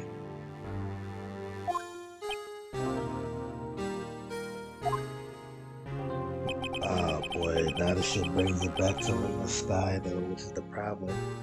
The things that happened by chance never cease to amaze me. At exactly the same time as the murder at the prosecutor's office, the fake murder was going on at the police department. Chance? It's gotta be more than just that. So if no one was murdered at the police department on the day of the crime, that means the murder in the prosecutor's office parking lot was the real one.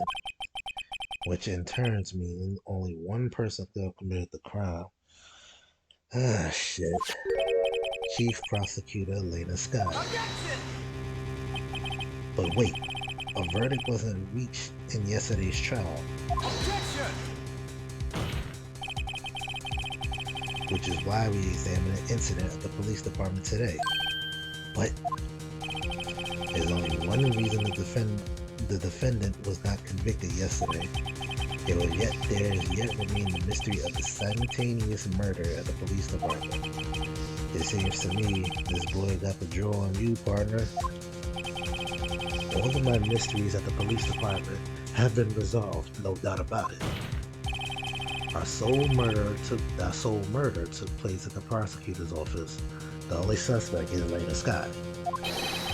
The testimony of one Miss Angel Starr is completely uncontestable. If you have a response, make it a single word or less. Shit. Damn, he kind of put me in a checkmate right there. I rest my case.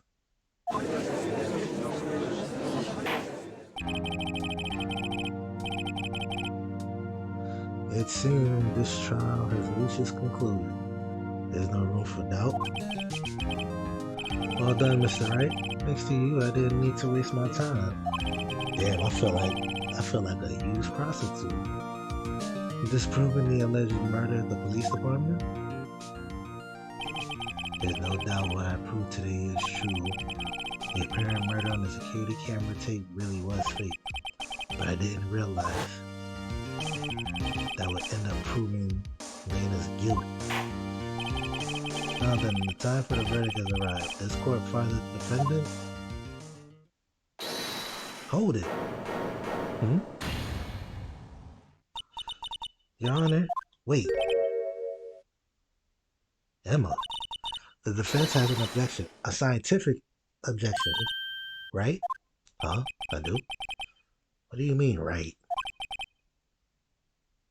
Mr. Wright, are you this girl's guardian?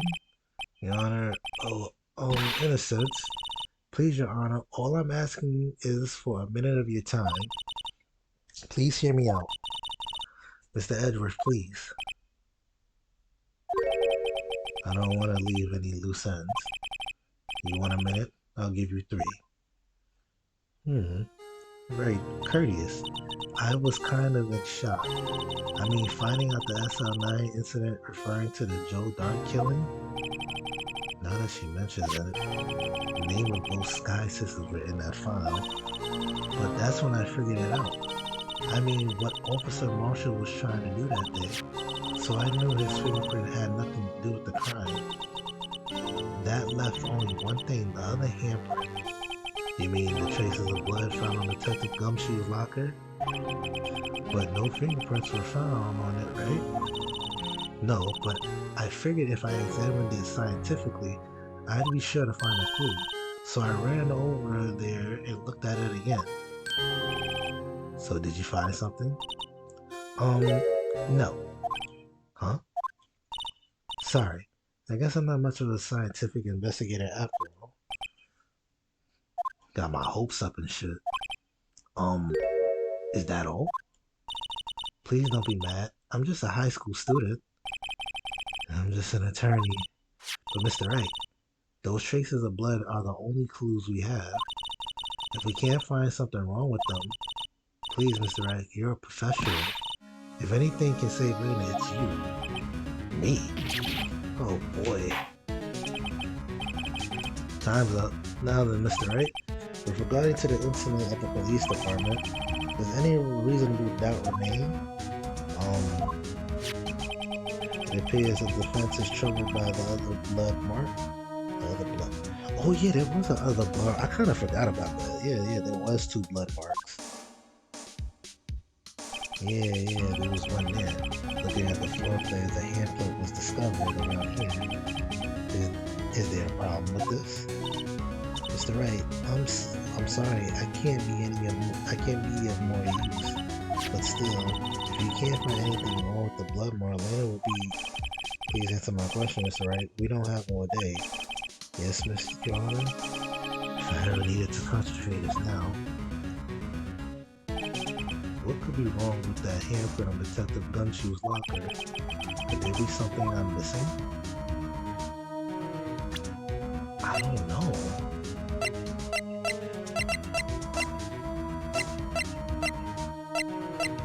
I'm not really sure.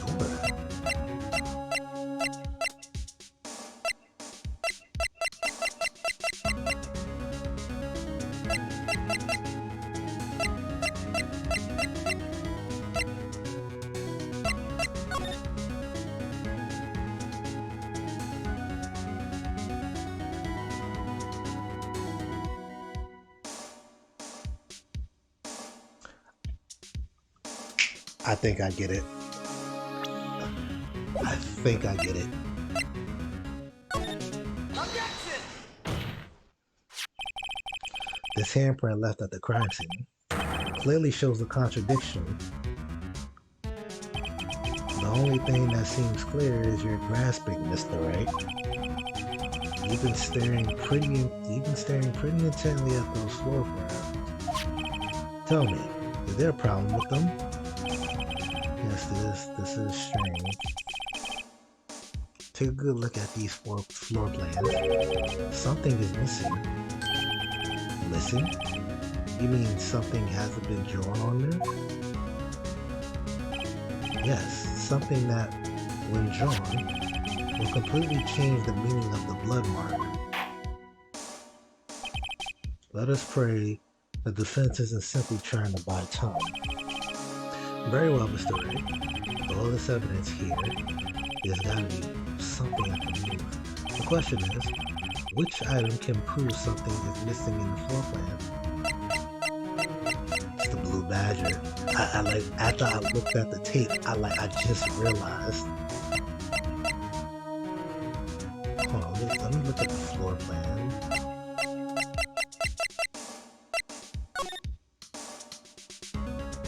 Yeah. The blue badger. Yeah.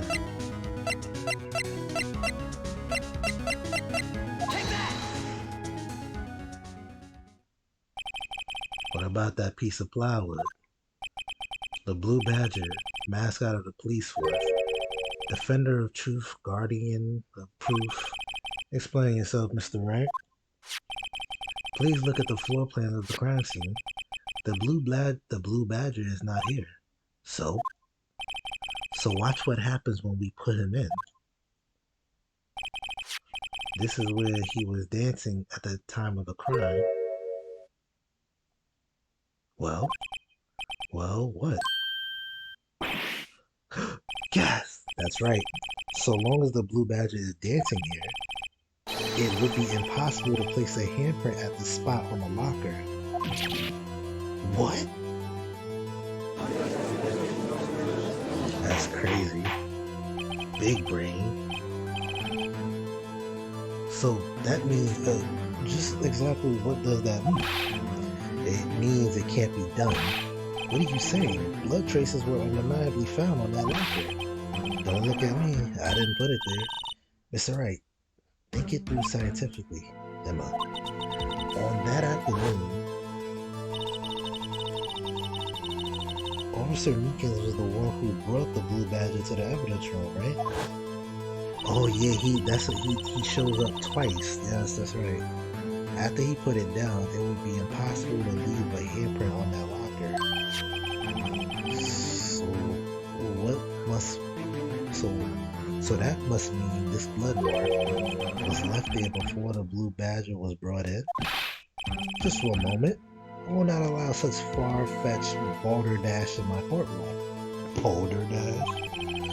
It may sound far-fetched, Your Honor, but it's the only possible explanation. On February 21st, in the police department's evidence room, blood was spilled not once, but twice. But how?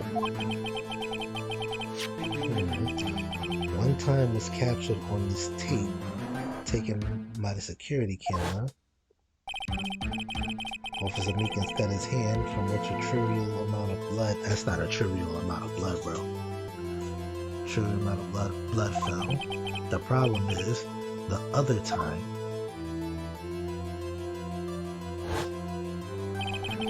someone bled prior to the struggle shown on this tape. It happened at someone bled prior to the struggle shown on this tape. It had to have been Detective Goodman when he was really murdered. So I kind of was right. I think it had to be a case where he was murdered in one place, but was brought somewhere else. That's ridiculous. I refuse to accept your absurd claim. The murder portrayed in the security tape has been proven to be a fake. However, that does not explain the blood mark found in the locker. So then, assuming this murder purport really happened, when did it take place? I demand you show evidence that proves when it occurred.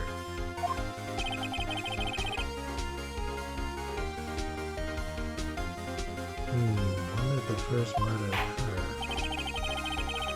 To summarize, the defense claimed that prior to Officer Meekins being cut by Jake Marshall, who was posing as Detective Goodman, another incident took place in that evidence room. That's right, the blood mark on the locker proves this. Very well, then tell us. When did this first incident occur, as Mr. Edwards said? Proof must be presented. Proof that shows when the murder took place. There's only one piece of evidence that can show that. Now then, will the defense please present the evidence? What shows when the first crime took place? What do I have here?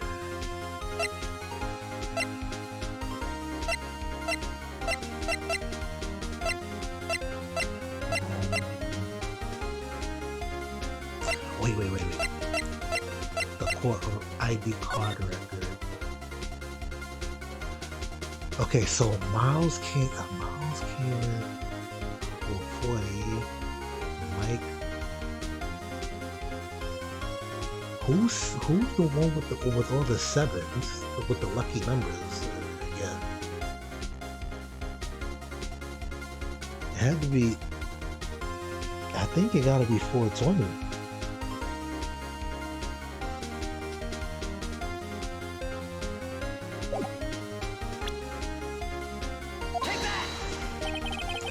If the crime took place inside the evidence room, then the killer would have had to enter it. And in order to do so, an ID card would have been required. An ID card? Oh, the ID card record. Officer Meekins brought the blue badger panel into the evidence room at, let's see here, 450?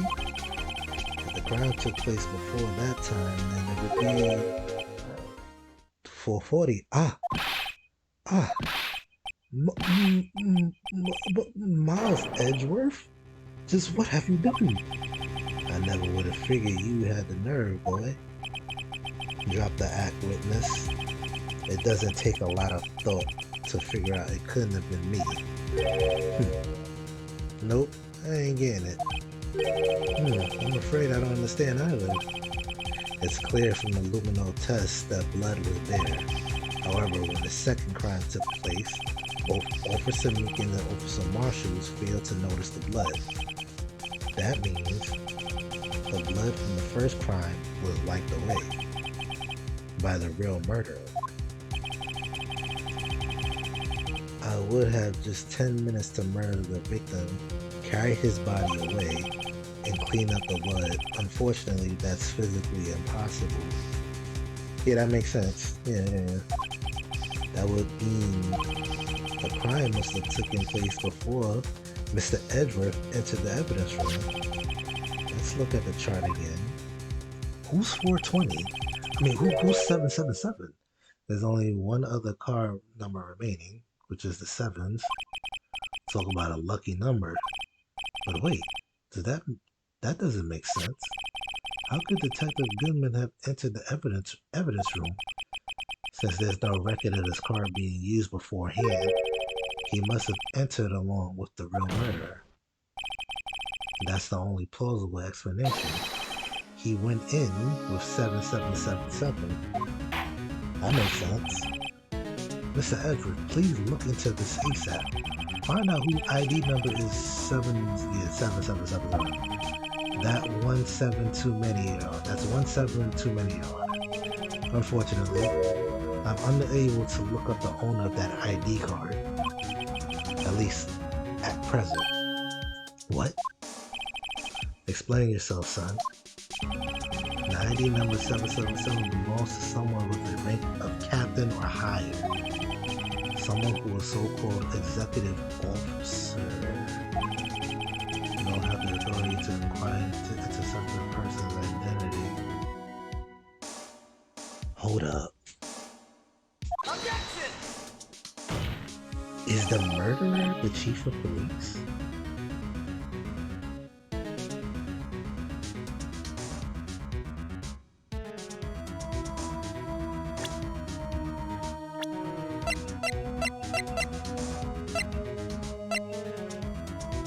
Prosecutor, serial killer, district chief of police.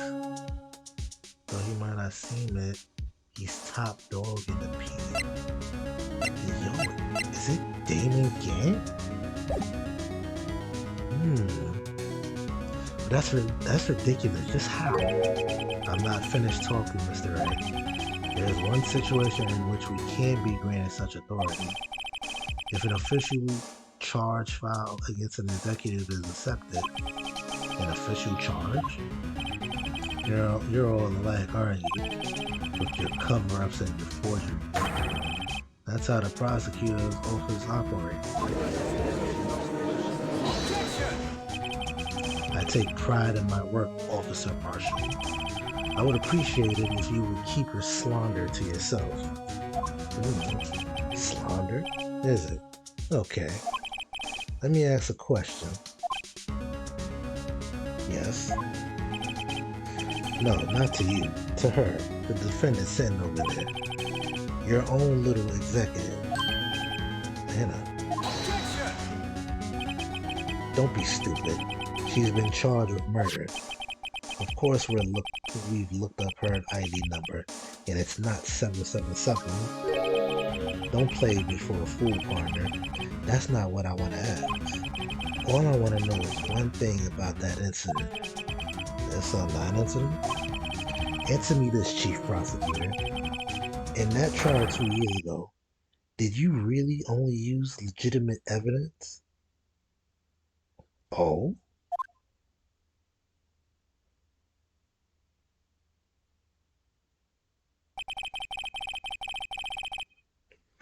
Do you need the witness to repeat his question, Chief Prosecutor? I heard him fine, Mr. Edgeworth. 2 years ago, I was in charge of the prosecution for that trial. At the time, occasionally we felt the powerlessness of the law. At least I did. Later, I became a prosecutor in order to suppress crime with the law. But before I realized it, we were the ones being suppressed by the law. Defendant, just what are you saying? I'll ask you again, Chief Prosecutor. During that trial 2 years ago, did you really present all the evidence in court? Can you look me, an investigator in that crime, in the eye and say that you did? Chief Prosecutor, you didn't. I don't have to, Officer Marshall. Why won't you answer him?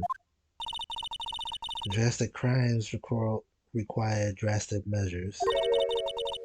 That's just the way it is. We did what we had to in order for him to get the verdict he deserved.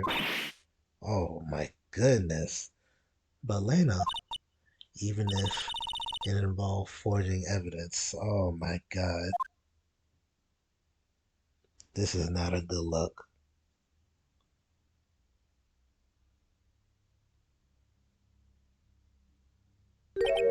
See? That's what I'm talking about.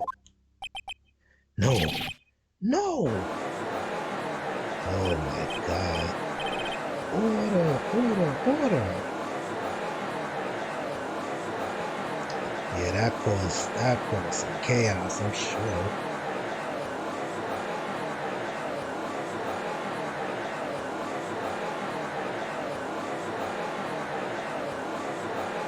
Yeah, that's crazy.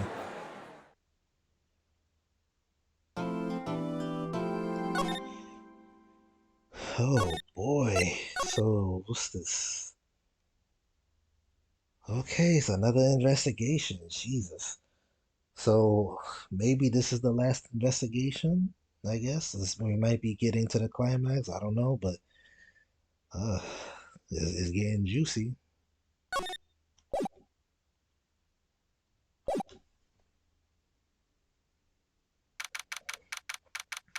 February 24th, 3:12 p.m. I'm so sorry, Mr. Wright. I'm sorry for what my sister said. Drastic crimes require drastic measures. That's just the way it is.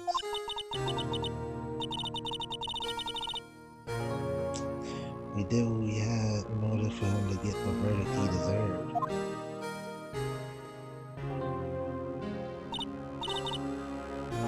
I don't know. I didn't know.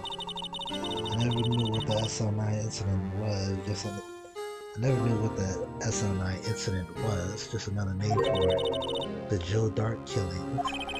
Sounds like everyone's heard about these killings but me. Lena wanted Dark convicted so badly. That's why she used me. That's why she used what happened to me. What do you mean what happened to you? It's all there in the file. Joe Dark's last victim was Prosecutor Neil Marshall.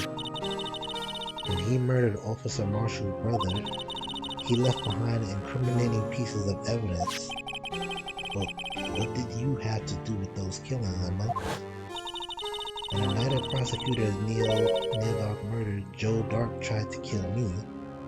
What? What? He tried to kill you? Officer Marshall's brother, Neil, was only trying to save me. So that means you... Yes, I was a witness in the Joe Dark trial. I didn't see that one coming. For real? It happened 2 years ago. It was right about this time of the year, too. There was a terrible thunderstorm that day, unusual for the season. I was alone in my sister's office. We were planning to eat dinner together when she finished her work. Then suddenly, this terrifying man came bursting into the office. Joe Dark. It seemed like he was running from someone. He pulled out a knife and screamed at me. I didn't know what was going on. Just then, Prosecutor Marshall showed up. Jake Marshall's brother.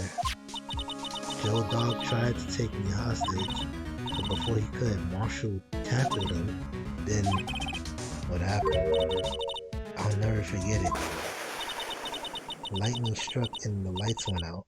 Suddenly, a bolt of lightning flashed outside the window, lighting up the office for an instant. When I saw them burn a permanent picture on my mind. I can still see it now.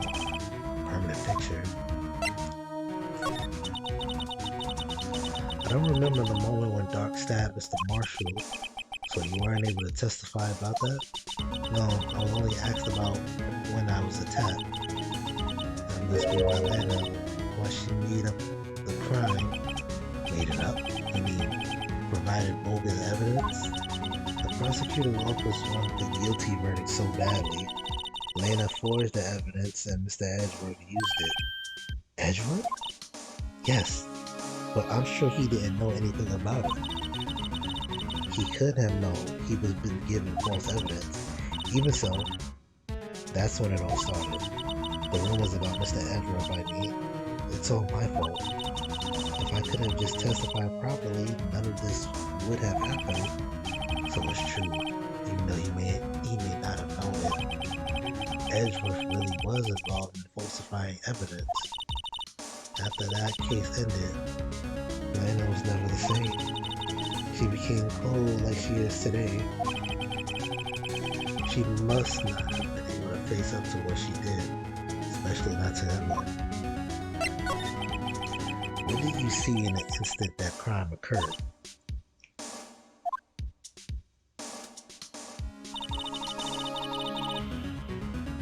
Dark knocked down Mr. Marshall and raised his knife. Young Marshall was stabbed right in front of this poor girl. I don't remember what happened after that. Apparently I passed out. When I came to, Lena was cradling me in her arms. Poor Emma. You must have been through so much.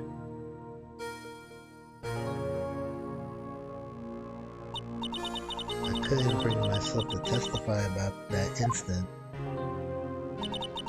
I tried, but the words just wouldn't come out. I drew a picture, but it wasn't any good. 2 years ago.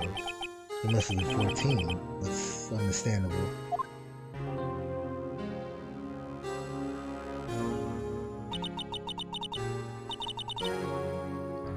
Once it was all over, I made up my mind.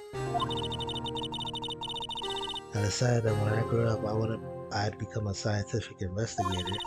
I want to be able to fight crime with my testimonies and find the evidence to make an airtight case. That way, Lana would never have to forge any. Let's see. I can finally start to understand what makes Emma tick. But there's still something that bothers me about the crime. There's something that's puzzling me, Emma. What is it? You said you were in Lana's office at the time, right? That's right. Why then would a serial killer come running in there? Not only that, but he was being chased by a prosecutor? Oh, there's no mystery there. Joe Dark had been taken in for questioning that day. Taken in for questioning? You mean by the police? Of course. This happened at the police department. He tried to run away halfway through the interview and fled into my sister's office. But why did he run all the way over to your sister's office? Because the detective office and the questioning room are right across from the elevator. Across from the elevator? But Lana was the chief prosecutor, wasn't she? No, silly. Didn't I tell you? 2 years ago, Lana was a detective. She was the best in the entire force. Oh, she was a detective? That's news to me. After all, the Joe Dark case, she was transferred to the prosecutor's office and made chief prosecutor. Lana used to be a detective. I better have another talk with her. Interesting. Okay.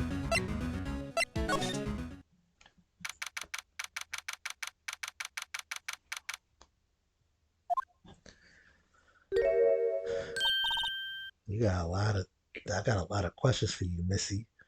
Lana, Mr. Wright, it seems I keep causing you trouble.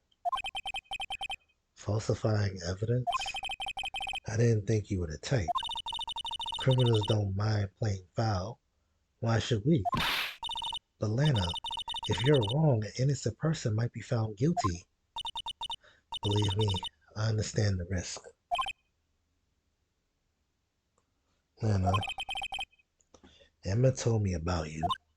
Oh? About how you were a detective 2 years ago, and how the SL9 incident was the reason for your transfer to the prosecutor's office? That's right. Could you fill me in on the details, especially about the unusual change of jobs? I suppose you have a right to know, Mr. Wright. Yes, please. A lot of revelations were uncovered at the trial today, not the least of which was the fact that this case is largely connected to another one 2 years ago. Evidence from that case was stolen as well, though I expected as much. I know how obsessive Officer Marshall can be.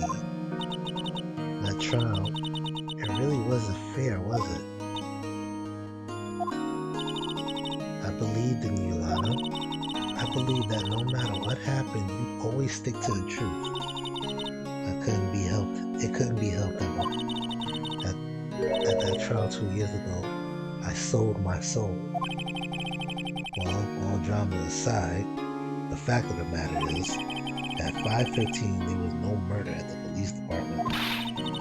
Tell me it's not true, Lana, what the witness Miss Starr said about you stabbing Mr. Goodman with a knife. Lana, I don't understand. Why don't you tell us? Emma, this doesn't involve just me. I don't think I've ever seen Lana look so fazed before. It's true, I was a member of the police force 2 years ago. She was amazing. They still talk about all the cases she and Chief Gant cracked together. Chief Gant? He was the deputy chief of police back then, but he still worked the crime scenes. Damon Gant, he was everything I aspired to be. They were the best team ever. They solved crimes before the reports could even be filed. Interesting. Emma really idolizes her big sister. But now you're chief prosecutor. What happened? I always planned on becoming a prosecutor. The reason I became a detective was to gain experience investigating scenes so you can use that experience in court, right? That was a mouthful. Gant help in the SL9 case was crucial to its resolution. After that, he became chief of police and arranged my transfer to the prosecutor's office. Maybe I should ask more about the investigation of theirs 2 years ago. 2 years ago, I was second in command of the detectives investigating Dark. Second in command. That means the investigation led with Damon Gant, right? Yes, Deputy Chief Gant and I shared the same office and the same investigations. They even had the same office. We led a team of the best detectives on the force. Detective Goodman, whose case it was, Jake Marshall, and Angel Starr. So Detective Goodman was actually a really good detective. So why do people say he was wet behind the ears? It was the first time Marshall worked with his brother. He was quite gung-ho. Without a doubt, Joe Dark was the serial killer. We asked him to come in for questioning. We were desperate for evidence. That's when his final murder took place. When he tried to murder Emma. Prosecutor Marshall was trying to save me from Dark.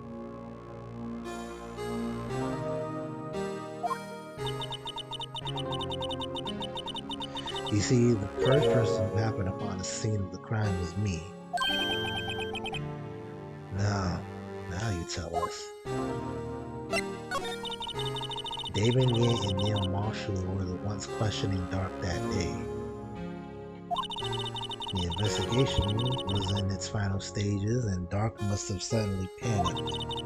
So he waited until Gia and Marshall let their guards down and fled the room. That's kind of negligent for the police department, you know. From there, he ran straight to the office shared by Deputy Chief Gann and myself.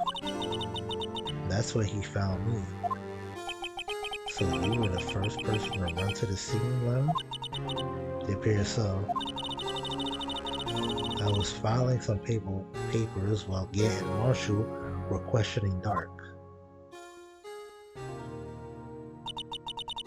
When I returned to my office, I saw 3 bodies on the floor and smelled blood. 3 bodies? Prosecutor Marshall, the victim, Emma, who had passed out, and the suspect Joe Dark. During the struggle, it seems Mr. Marshall struck a final blow before he died. Joe Dark had acquired a minor concussion and laid unconscious. What did you do? To be honest, I panicked. I picked up Emma, carried her out of the room, and just held her. Can't blame her after all her sister must have gone through. After that, I placed Dark under immediate arrest. Let me get this straight. You were all involved in the SL9 incident? That's right. Quite a coincidence, hmm? Quite. I don't buy it. What are you saying? There's no way everyone involved in this trial was also involved in that murder. Well, involved in that incident. Just by chance. But that case was solved 2 years ago. At least one person went to extremes because they didn't believe it was truly solved. Officer Marshall, yes, his actions came as a surprise to me as well. Ever since his brother died, he changed completely. I guess he wasn't convinced with the ruling against Joe Dark. Life doesn't end with the closing of the case. Everyone has to live the rest of their lives with their memories. That case just might not be over yet. Emma was assaulted by Dark at the police department, right? Yes, in the office that Damon Gann and I shared. The office that Mr. Gann now occupies by himself. Maybe we should have a look at the chief office, the site of the final SL9 murder. Okay.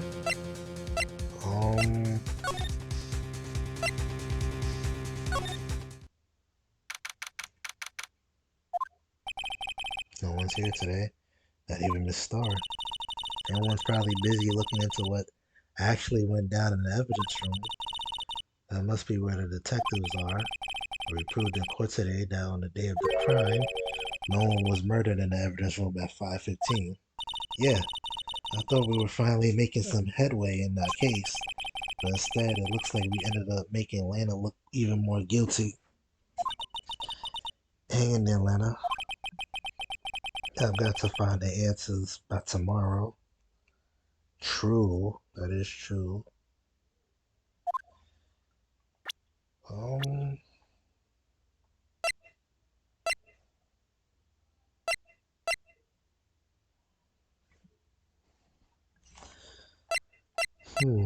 Well, she's 29 years old. Huh.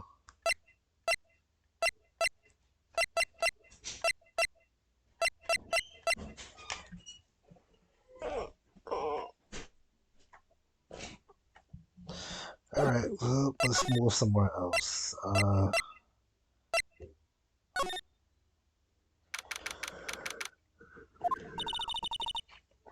Mr. Edgeworth isn't here. Maybe he's being questioned by an inquiry committee. He took a real beating in court today. Yeah, with Lana admitting to falsifying evidence 2 years ago? I guess we'll just have to come back later. Oh shit. Okay.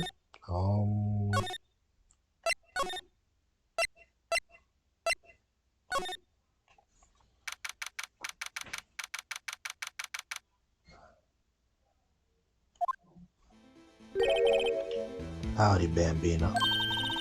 Oh, Mr. Marshall. I never thought things turned out this way when I woke up this morning. Okay, Sarah, you never know where life will lead you, eh, Bambino? I should have known my luck had run out when old Billy dried up this morning. Billy? Must be his pet cactus. Say, where are you headed? Just over to the prosecutor's office for a little interrogation. It's a voluntary appearance, but we all know I won't be coming back. Sorry, but you can't go in the evidence room today, partner. But Mr. Marshall, why did you do it? Why do prospectors head west? If ever there was a case I needed to know the truth about it was that one. Before you turn yourself in, Mr. Marshall, will you mind telling us exactly what happened?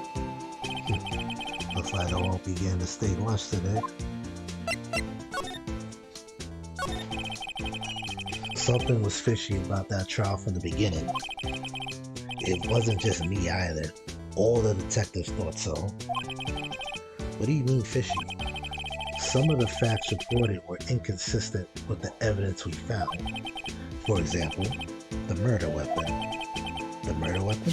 You mean the switchblade with the broken tip? That was Joe Dark's, alright. But in the initial autopsy report, a question was raised. A question? The blade of the knife was not a perfect match with the wound the victim sustained. Huh? What does that mean? It means there's a good chance that knife was not the murder weapon. The fuck? However, in the report that was finally submitted, the possibility had been erased. Could the facts have been concealed with forged evidence? That case left behind scars on all of us. The scars that the SL incident left behind. I got the look, but he got the brains. He was one of the best prosecutors around. Y'all both look the same, bro. I had just made detective when it went down. It was our first case together. How old was he, your brother? He was 27 at the time. He was awarded the highest honor that very day. The highest honor? You mean the king of prosecutors? I know it. What are you looking at me like that for? That's an honor for a prosecutor. Mr. Marshall must have really been close with his brother. The day the SL incident took place, that wasn't the same day as... That's right. It was the day of the evidence transferal. Interesting. It was drizzling that morning, and by nightfall, there was a thunder. I can't believe 2 years have gone by already. I tried to steal the evidence so the case wouldn't die. Apparently someone tried to stop you. Detective Goodman was murdered and the evidence locker was empty. There was something going on behind the scene in that case. We all knew that latter. Every detective involved in that investigation, save one, was taken care of. The star was fired and I was demoted and boxed away in a tiny room. What about Detective Goodman? If they did something to him too, the commissioners would get suspicious. No, they were careful enough not to be too obvious. They? Who are you talking about?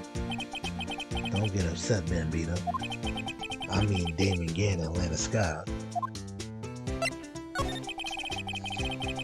The investigation led Damon Gann and his second in command, Lana Scott. There wasn't a person on the force who hadn't heard of that duo. That case was the biggest step in both of their careers. After the case ended,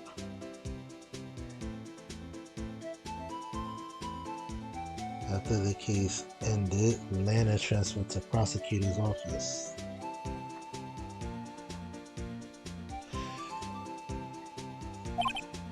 Yeah, Damon Gant, the new chief of police, arranged for that to happen. She's never been the same ever since she left. Everyone who knew her said so. Chief Prosecutor Sky was totally different when she was a detective. Now that he mentioned it, Emma said something like that too. Tell me, what happened to my sister? Sorry, Bambina, but her secret is too well guarded. I never found out. Lana's secret. It's all started 2 years ago. So there you have it. That's my story. Did you enjoy it, partner? It was certainly enlightening. There's one thing for sure I found out in court today. That boy Edgeworth isn't my enemy. He was the one who used falsified evidence to get a guilty verdict, but someone else was the one who gave him that evidence and planned everything. That someone is Damon Gant. Oh, my man is making those plays, I see. Don't believe me? Well, I don't blame you. I wouldn't even be a patrolman after today.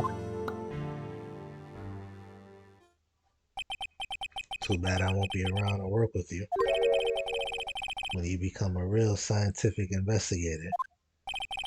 Adios, Bambina. Oh man. You know, I really like Jake, man. Jake is cool. He's really cool.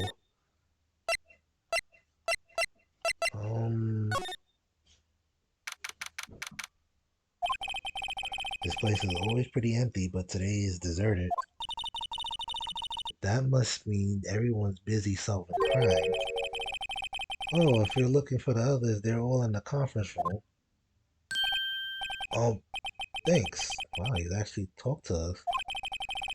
With the chief prosecutor saying what she did and the decision about what to do about Mr. Edgeworth, not to mention our statement to the media and trials tomorrow, there's more chaos going on than Thanksgiving and Christmas put together.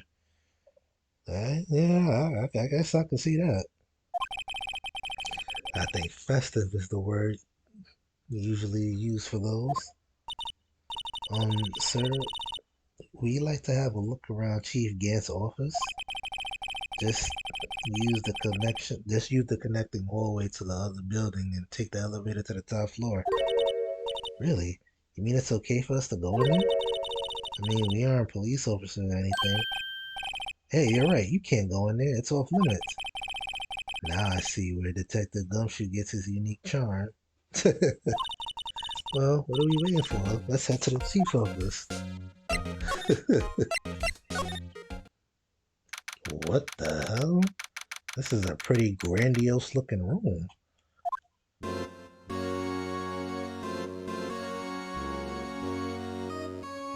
Whoa, where am I? For real? Look at this room. This room is OD.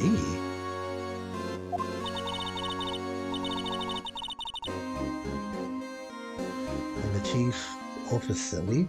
At least that's what it said on the door. Check out that pipe organ. That's real, isn't it? Hey, I used to take organ lessons in kindergarten. They used to call me Little Miss Botch. I thought I was a genius until they tried teaching me notes.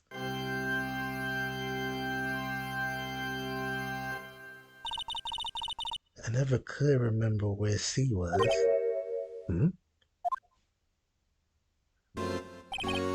Oh, it's you two. Chief Gant.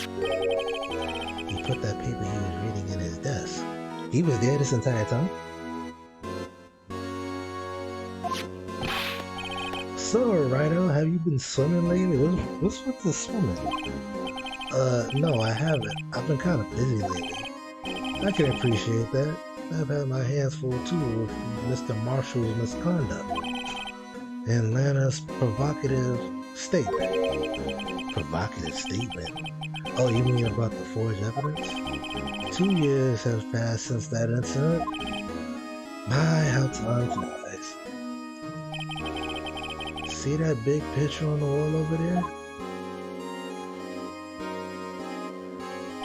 Yeah, I can't front. Yo, Garrett look like you can't trust this guy. He looked like someone you cannot trust. That's a picture of Lana, Neil, and me. So this is Mr. Marshall's brother, Prosecutor Neil Marshall. We took it to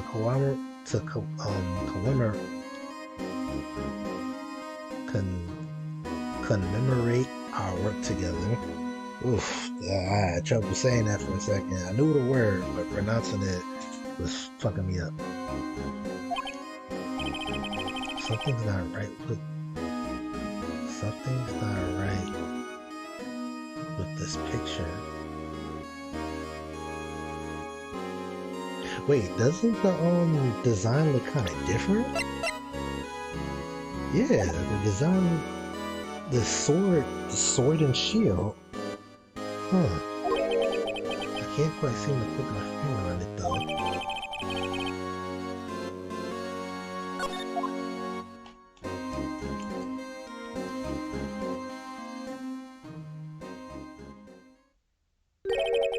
Anyway, I like to reminisce all day, but there are matters that need my attention. I'm going to lock up here, so let's go out together. Oh, but this office, it was a crime scene 2 years ago, wasn't it? Ah, that case has long since been over. There's no need to investigate anymore. Interesting, he's trying to rush me out pretty quickly. All the same, we'd still like to have a look around. Perhaps you didn't hear me. I said there's no need to investigate it anymore. Oh shit. Alright, big homie. Now hurry up and get out. I have a meeting to attend. Oh, my man was very adamant there. Looks like we aren't welcome. It seems that case isn't over with yet after all. What do you mean? Chief Gant denied our request to search the crime scene. That means there must be a reason he doesn't want us looking around in there. You mean like a clue? There's gotta be a way we can get inside the chief's office.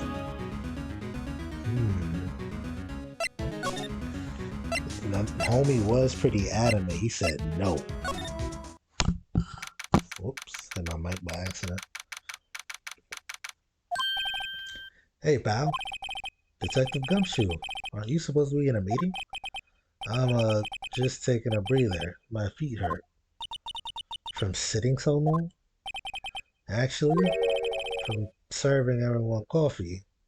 They got this man being a coffee deliverer? Sounds like Detective Gumshoe's still out of the loop. Say, have either of you seen Mr. Edgeworth? Edgeworth? No. Why? Why do you ask?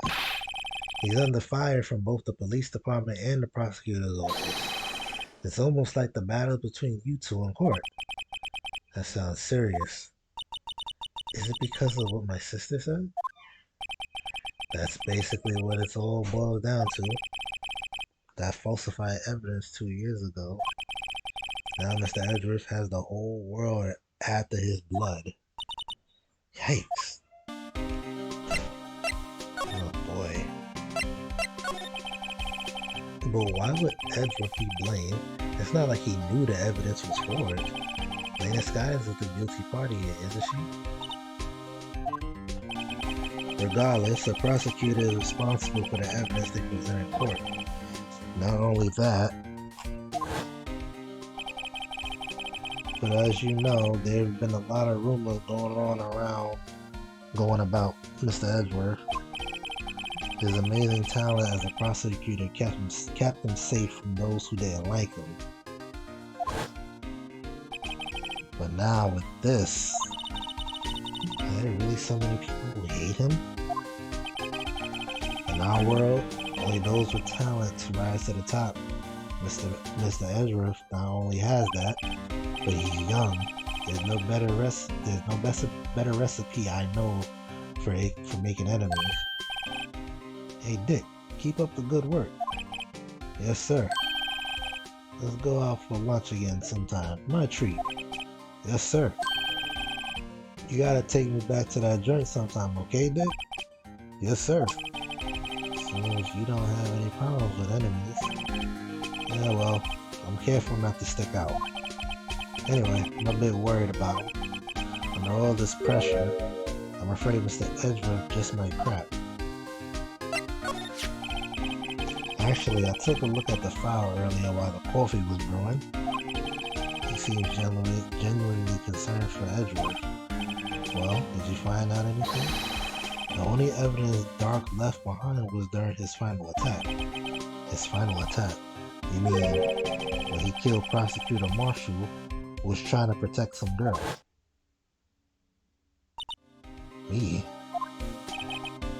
It seems to... Oh, shit. That's when he left the most incriminating evidence of all. Well, what was it? Oh, let's see. I think it has something to do with the murder weapon. Oh, I forgot. Look, it's all written somewhere here, okay? His powers of recollection never fails to impress. Maybe we should show him the murder weapon. It might jog his memory. Makes sense. Joe Dark was 42 at the time of the crime. He was just your run-of-the-mill businessman. A businessman? What made him take to serial killing? One day on his way home from work, he hit someone with his car. With his car? So it was an accident? An accident, yes. But it transformed him into an animal. Crazy. An animal? He killed the man that witnessed the accident. Then he killed a lady who saw that. The kid walked by just then. Oh boy, he's going by himself. A jogger came upon the scene and he was killed as well. Finally, he turned himself in. So damn, anybody that just walked by at the wrong time, they just got clapped. Shit. Seems he was a pretty careless animal. Of course, this is all conjecture. There wasn't a single shred of evidence. So he turned himself in.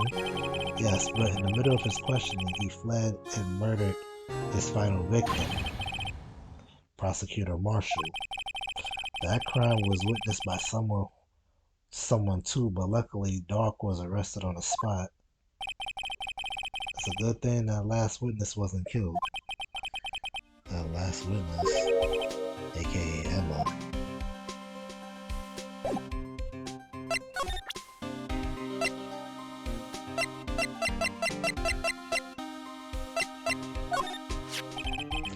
About this. Hey, is that? It has a tag attached to it with the label SL incident on it. I believe this would be the broken murder weapon you were speaking of. What are you doing with that? Ever since that case was closed, that knife's been locked away in a locker. On the day Detective Goodman was murdered, this suddenly disappeared from the locker and was found in Mr. Edgeworth's car muffler.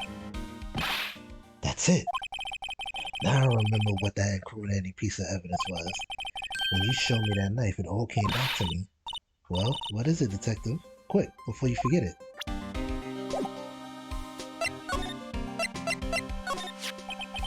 This knife, it was Joe Dark, wasn't it? That's right. We traced him back to the store he bought it at, plus it had his fingerprints on it too. But no one actually witnessed him using the murder weapon. No one actually witnessed him using it to murder anyone, right? That's where his luck ran out. When you take a good look at the knife, you'll see it's broken. You don't have to take a good look to notice that. Yeah, well anyway, take a guess where the broken off tip of the knife was found. That's what did him in. Where was it? Was it in Marshall? The victim, Neil Marshall, was carrying it inside his own body. It was found deep inside the stab wound. Did it match Dark's knife? You bet. Down to the very last tip. That's pretty conclusive.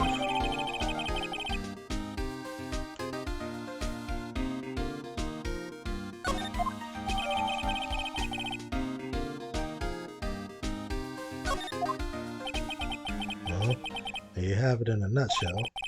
That's all I know. Can I ask you one more thing? What is it? If it's money you should ask Chief Gank. It's not money, but it does concern the Chief. His office is the crime scene, right? It's where Prosecutor Neil Marshall was murdered. The Chief saw it now and his office is locked, but we like to have a look around it if that's okay. Well, any detective ID card can unlock the door. What? Really? But if I let a civilian in there, I'd be charged with a breach of trust. Breach of trust? Simply put, I'd be canned. Oh, sorry, pal. I don't plan on getting fired because of you. How about this ID card? It was Detective Goodman. That won't work either. The data was deleted the day he died. Oh. So in other words, Gumshoe was our only chance of getting into that office. I wonder if there's something we could show him that would make him change his mind.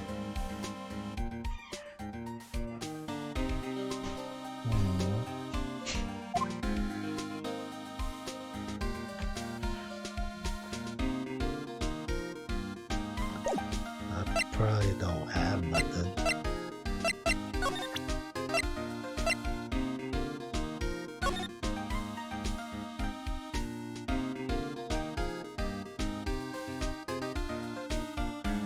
Yeah, I'm telling you. Oh wait, I just noticed. Well, maybe it wasn't the statue, but the jar behind. I just noticed that after I looked at the picture. Yeah.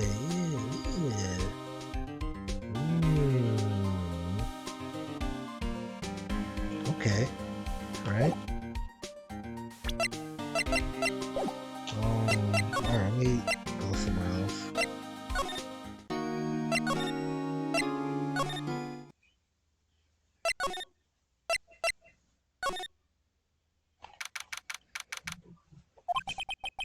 I wonder if Edgeworth is back yet. There he is. It looked like he's writing something. What are you doing here? He sure was quick to throw that paper on the floor. Tough day in court, huh? I had to live the past 2 years with rumors flying around. What's another allegation to me? Cheer up, Mr. Edgeworth. I'm rooting for you. That's Edgeworth for you. Always trying to hide his real feeling. So what do you want? Unlike some people, I don't have all day.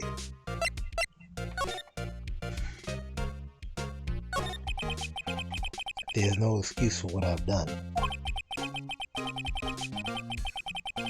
2 years ago, I used false evidence to obtain a guilty verdict.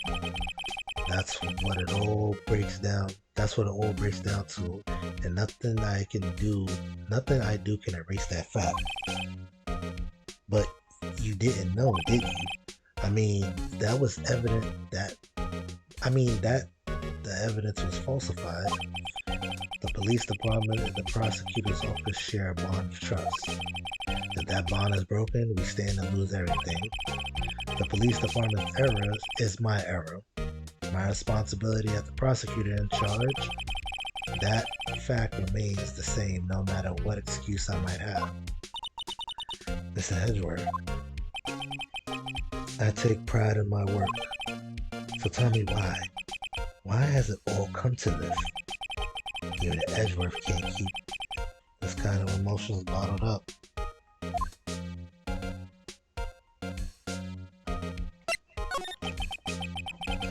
Are you Up for the trial tomorrow?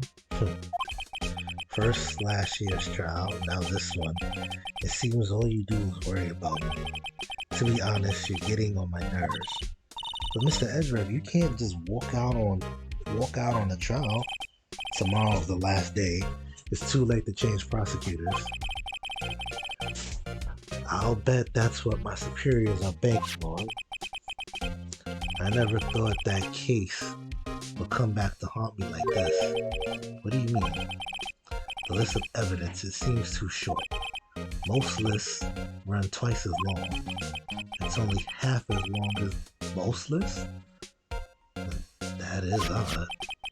After Neil Marshall was murdered, I became a prosecutor for that case.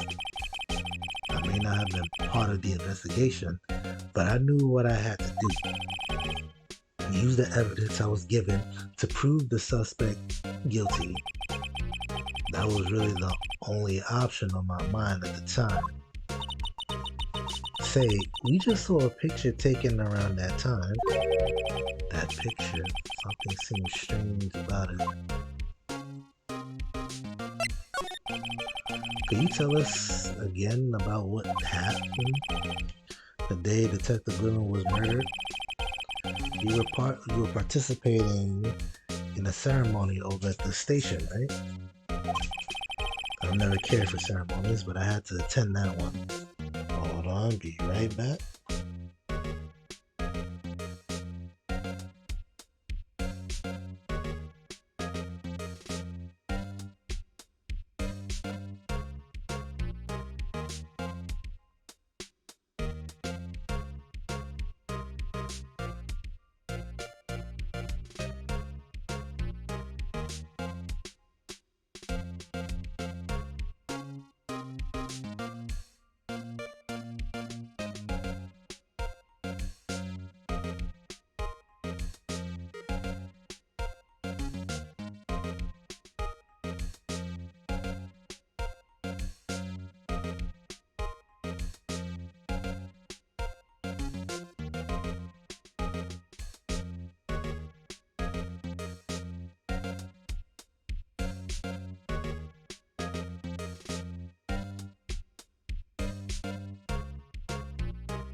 I didn't even realize my mic was muted this entire time. I'm such a clown.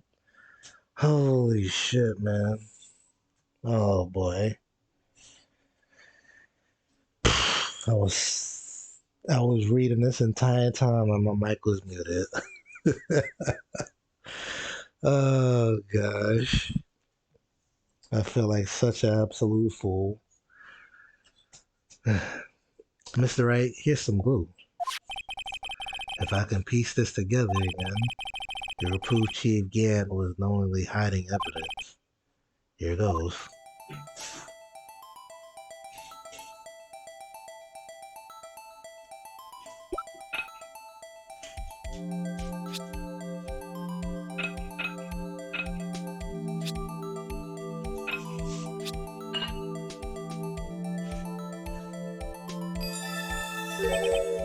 There, it fits like a charm. That, of course, means Chief Gant willingly and knowingly hid a piece of this jar in his safe. In other words, he's concealed a piece of evidence from the SL9 incident. But, hey, guys, get a load of this. What is it? This piece you just attached is different from the others.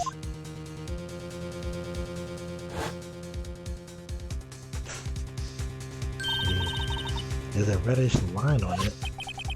A reddish line? That blood. I don't get it. Why would Chief Gid hide this in his safe?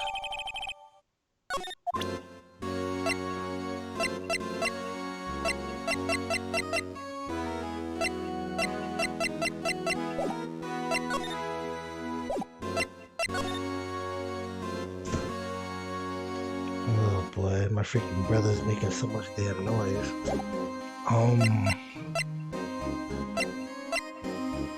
I'm trying to think.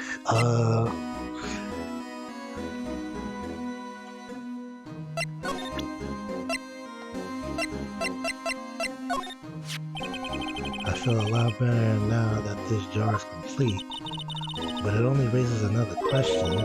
What was a piece of it doing in his chief's safe? More importantly, why wasn't there any money in there? Yo, bro, this man. Isn't that what safes are for anyway?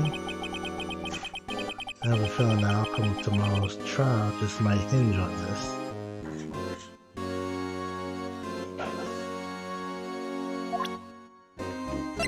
So, okay, so didn't I get like a...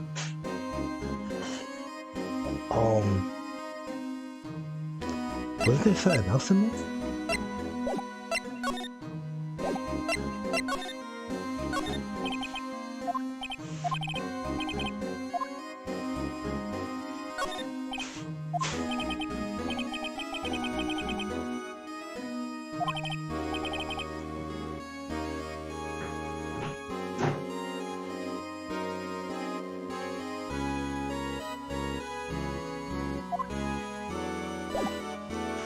Okay, oh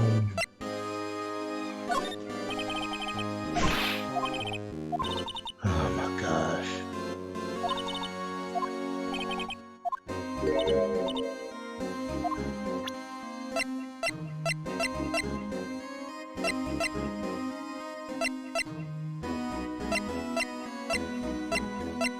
Oh yeah, I forgot about this. I don't think I can use it anymore though.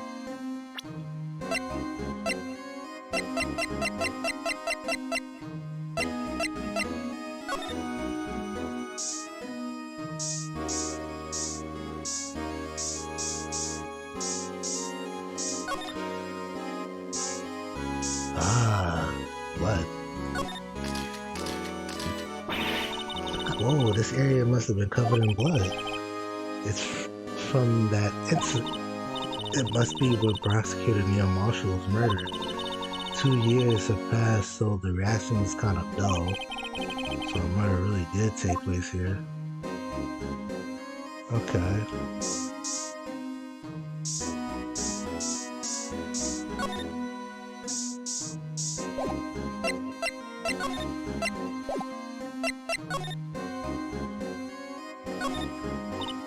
Wow, look at the size of Chief Gant's death. Speaking of that, when we were here earlier. Oh, it's you two. Chief Gant. He put that paper he was reading in his desk. I wonder what he was reading. This looks like a list of evidence. A list of evidence. In most cases, the list runs twice as long as this though. Hey, look at the case name. Huh? The SL9 incident. I don't know what this is doing here. Hold on, detective. What did you just say? I said, I wonder what... No, about evidence lists. Normally they're twice as long. That's right. I guess there wasn't a lot of evidence. A half-size list of evidence? The list of evidence, it seems too short. Most lists run twice as long. What would the other half of the list be doing here? I knew it. The chief must be hiding something about that case. It would appear so. Okay, so I got an evidence list.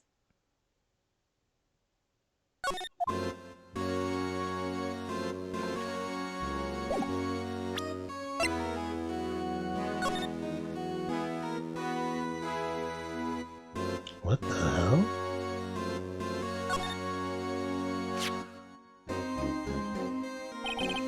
I wonder what this is. Looks like someone drew some kind of sketch here. What is it? Did you find something?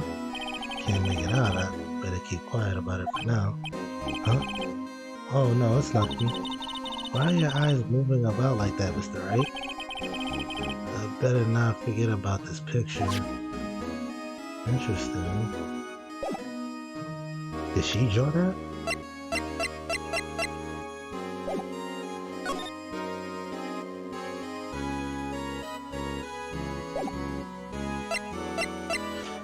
I'm trying to. Oh, hello there, Tinker MTG. How's it going? I'm trying to. Do I have to like use the little fingerprint thing?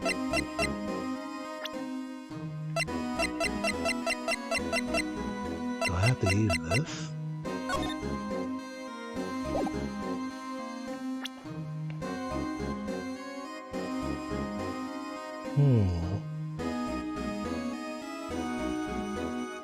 Maybe I should look at the blood on the thing.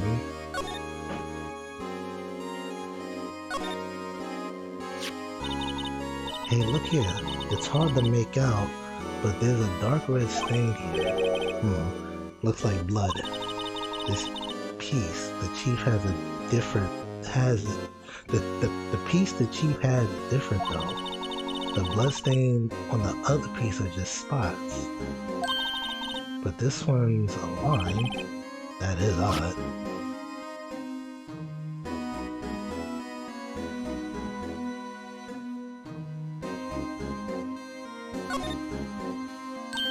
Huh? This thing doesn't have a bottom? That's weird. I wonder which side is up. Better yet, what's the purpose of a bottomless jar? At least it doesn't collect dust inside, right?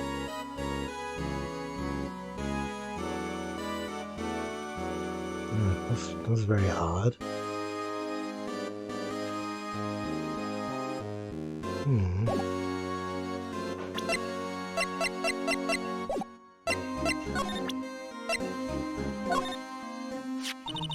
That's what the chief was reading before, isn't it?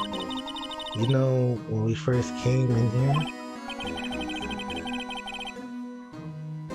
Yeah, it looked like the right side of the form's been torn off. So Mr. Edgeworth's list really was only half the whole thing.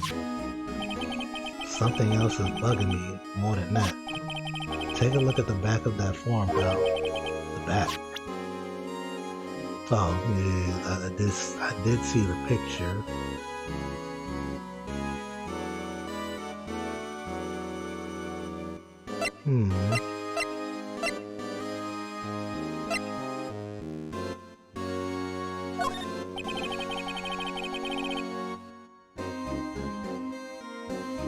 I appreciate it, Tinker. I appreciate it, but I'm gonna definitely try to just try to figure this out on my own, cause I don't want to like rely too much on people. So, but I appreciate the help. I do know. I'm trying to. There was another evidence in the. There was another evidence in the safe, but for some reason it's not showing up. I'm trying to understand why.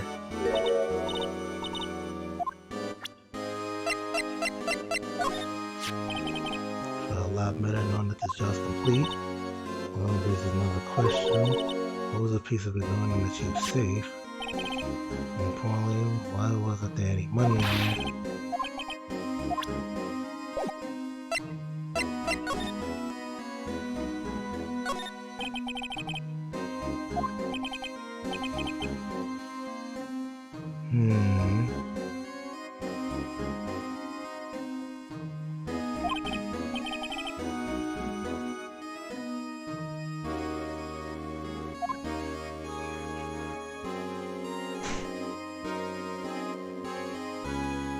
Interesting.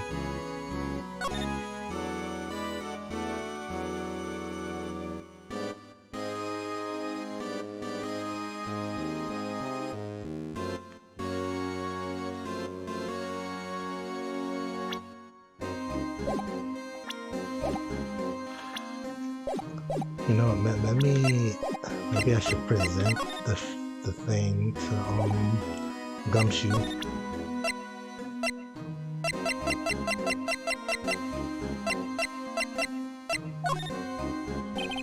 That's with Gumshoe.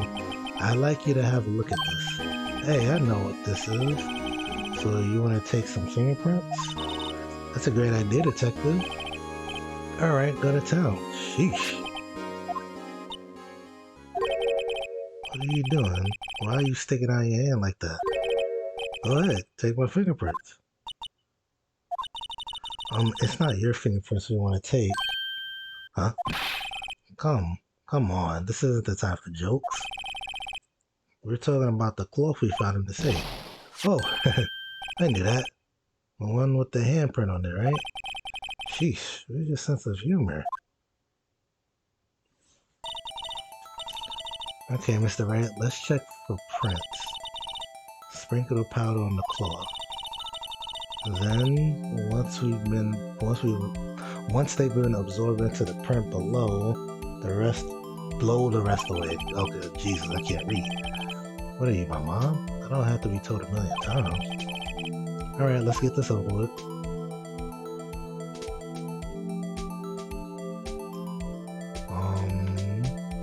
Guess any finger should do.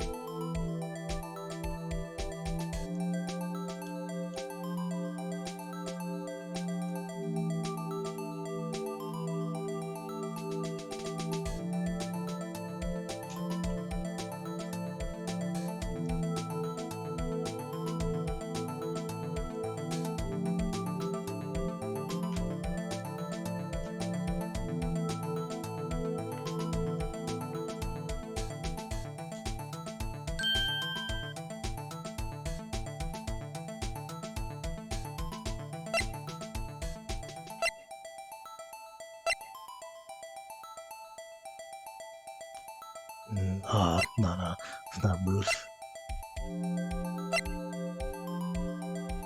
Oh no. Oh shit.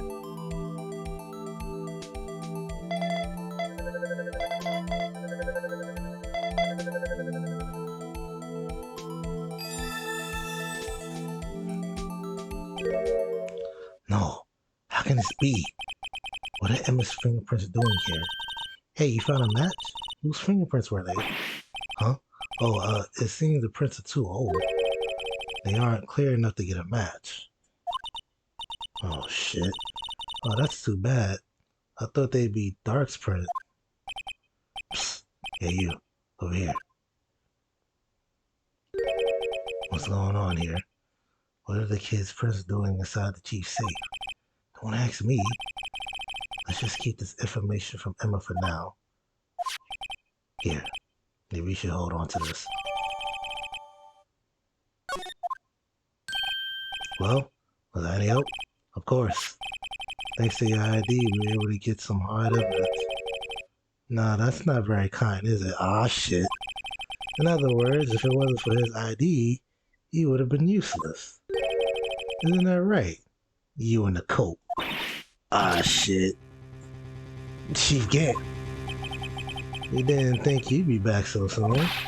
Fortunately, I'm a man who believes in signs. As I was walking to my meeting, I happened to look out a window and saw a stray dog run right into a pole. Just then, I thought of a certain detective. You mean me, sir? Now then, I'm afraid I'm going to have to ask you all to leave. Yes, sir. Sorry. Oh, you in the coat. Me, sir? Drop off your ID on the way out. You won't be needing it anymore. But sir... Now get out. Yes, sir. Oh boy. Well, I'll be on our way too then. Wait. You, the one without the spiky hair. Don't go yet. Me, sir? I'd like a word with you. But sir, I'm not a licensed scientific investigator yet. You, with the spiky hair, you're free to go. Ah, he's calling me spiky hair now. Mr. Wright?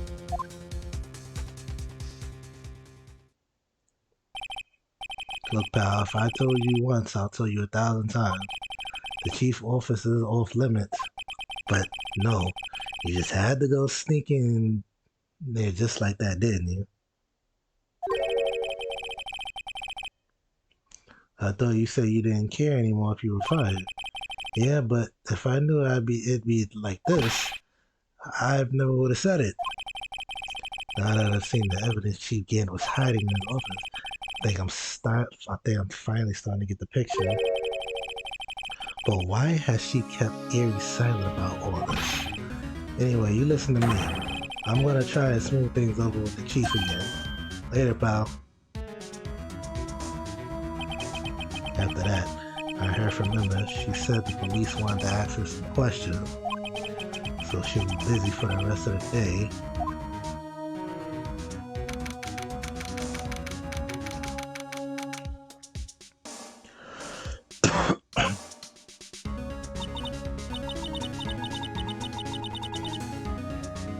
Let's see.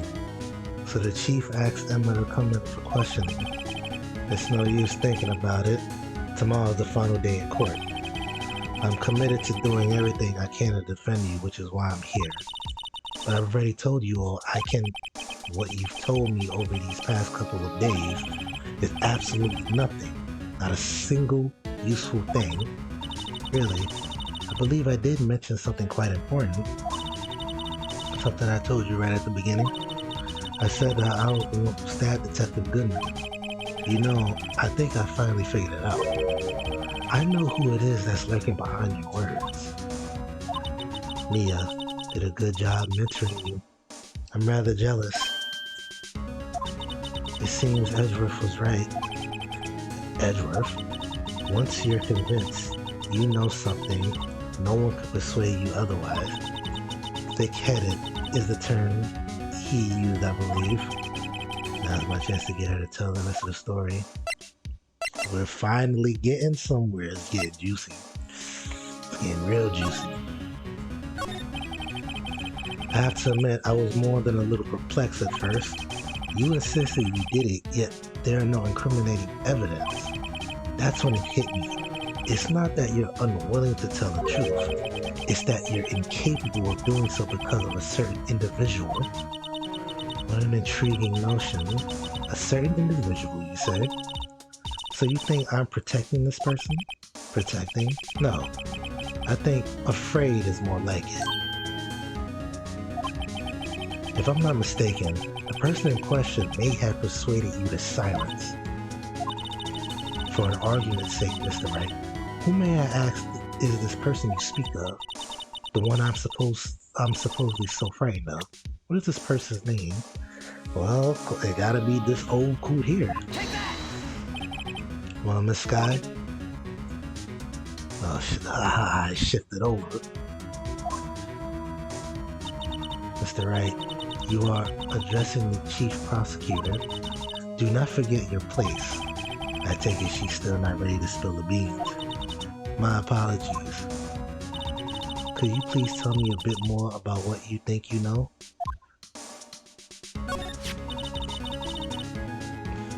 We were partners until 2 years ago. I respected him as a detective, assuming he's respectable, then tell me something. Why would he try to hide his crime? His crimes? Both you and Edgeworth will be brought before a board of inquiry for what you did, specifically hiding and forging evidence. Of course, these are serious offenses. Why is it though that Chief Gant name was never mentioned? Chief Gant? Edgeworth didn't know the truth behind the forgery. The only party who could have possibly tampered with the evidence was me. I had access because I was second in command of that investigation. Yes, you, but also one other, Damon Gant. If you intend to accuse Chief Gant, you need more than just words. Show me proof that Chief Gant's falsified evidence in that case. Oh man, my freaking throat. I just found this in a safe in the chief's office. This jar piece, this piece of cloth, do you know what these are? These are pieces of evidence from the SL9 incident. This person concealing evidence was none other than Chief Gant himself. Now tell me, why are you taking all the blame for him? Touché, Mr. Wright. It's as you surmise, I cannot disobey the chief's orders, even if it means being found guilty of murder. Why not? Come now, Mr. Wright, you can't possibly expect me to be able to tell you that. 3 days ago, I had no choice but to cooperate in the murder of Detective Goodman, or perhaps I should say follow orders. Yes, that's more accurate than cooperate. Although I can't tell you the details, I can say that I was given an order that day. I need you to dispose of Bruce Goodman's body. You'll find it inside the trunk of Miles Edgeworth's car. Just as I suspected, despite what everyone believes, you were not the one who murdered Detective Goodman, correct? I was trying to take the body out of Edgeworth's car. The trunk's lock was broken, and I discovered the murder weapon while inspecting the body. The murder weapon? You mean Edgeworth's knife? No. When I found the body, this was the knife stuck in him. The knife from the SL9 incident? Ah, okay. I couldn't just leave that knife in him, so I took it out and stabbed him with another knife. That would be Edgeworth's knife. That's right. Even though he was already dead, my hands were shaking at the thought of stabbing him. So she stabbed a dead man. That's why I ended up cutting my hand. And that is the reason for the bandage on your right hand? Yes. It seems that I got blood on the victim's shoes as well. And then she saw me just as I plunged the knife in. Miss Starr, huh?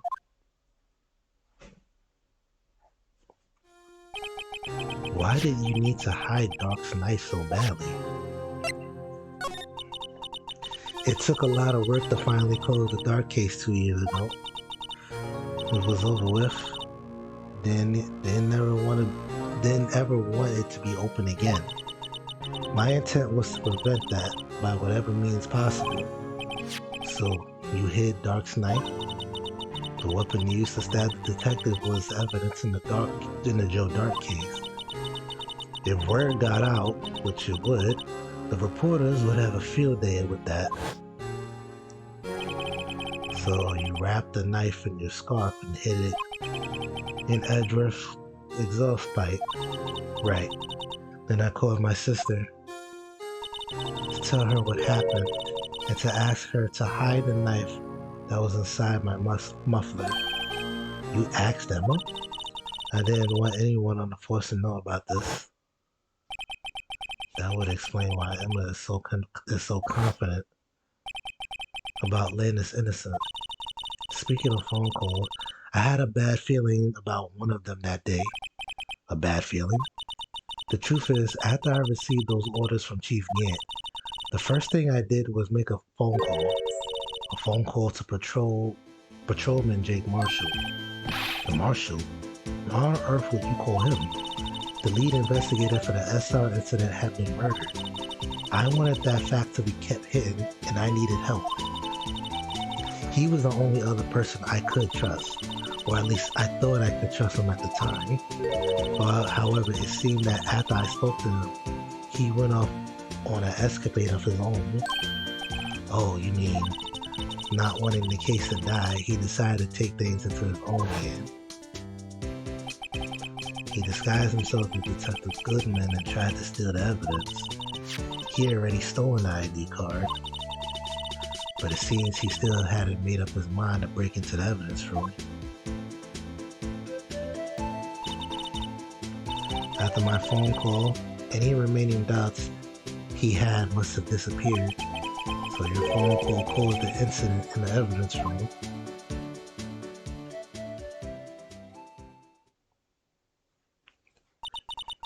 I'm afraid that's all I can tell you.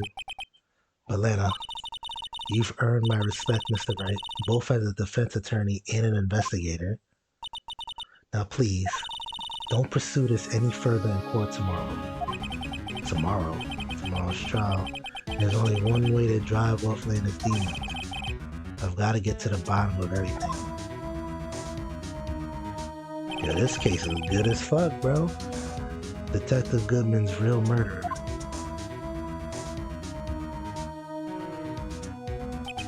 And what went down in the chief's office 2 years ago? This case is good as fuck, bro.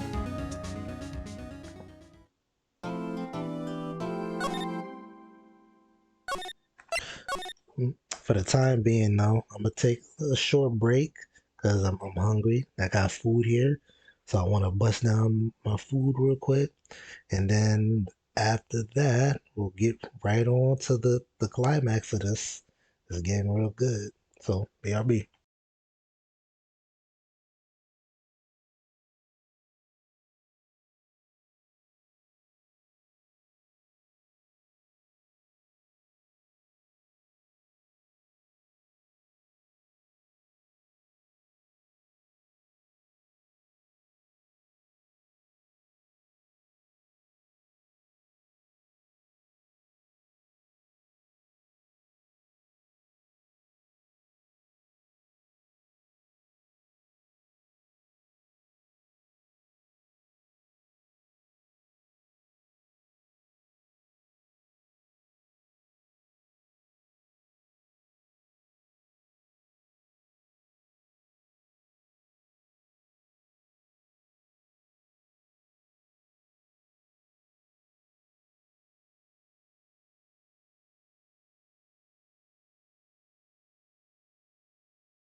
Okay, my belly is full.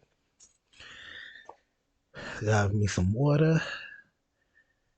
It's about time we hit the climax on this.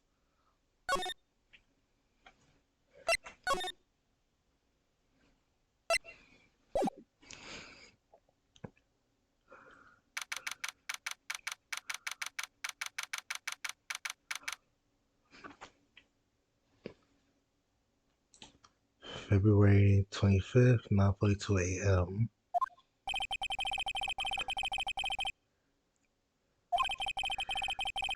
Oh, I forgot to read that. I've been trying to reach Lena all morning. Where could she be? And where's Emma for that matter? It almost seems as if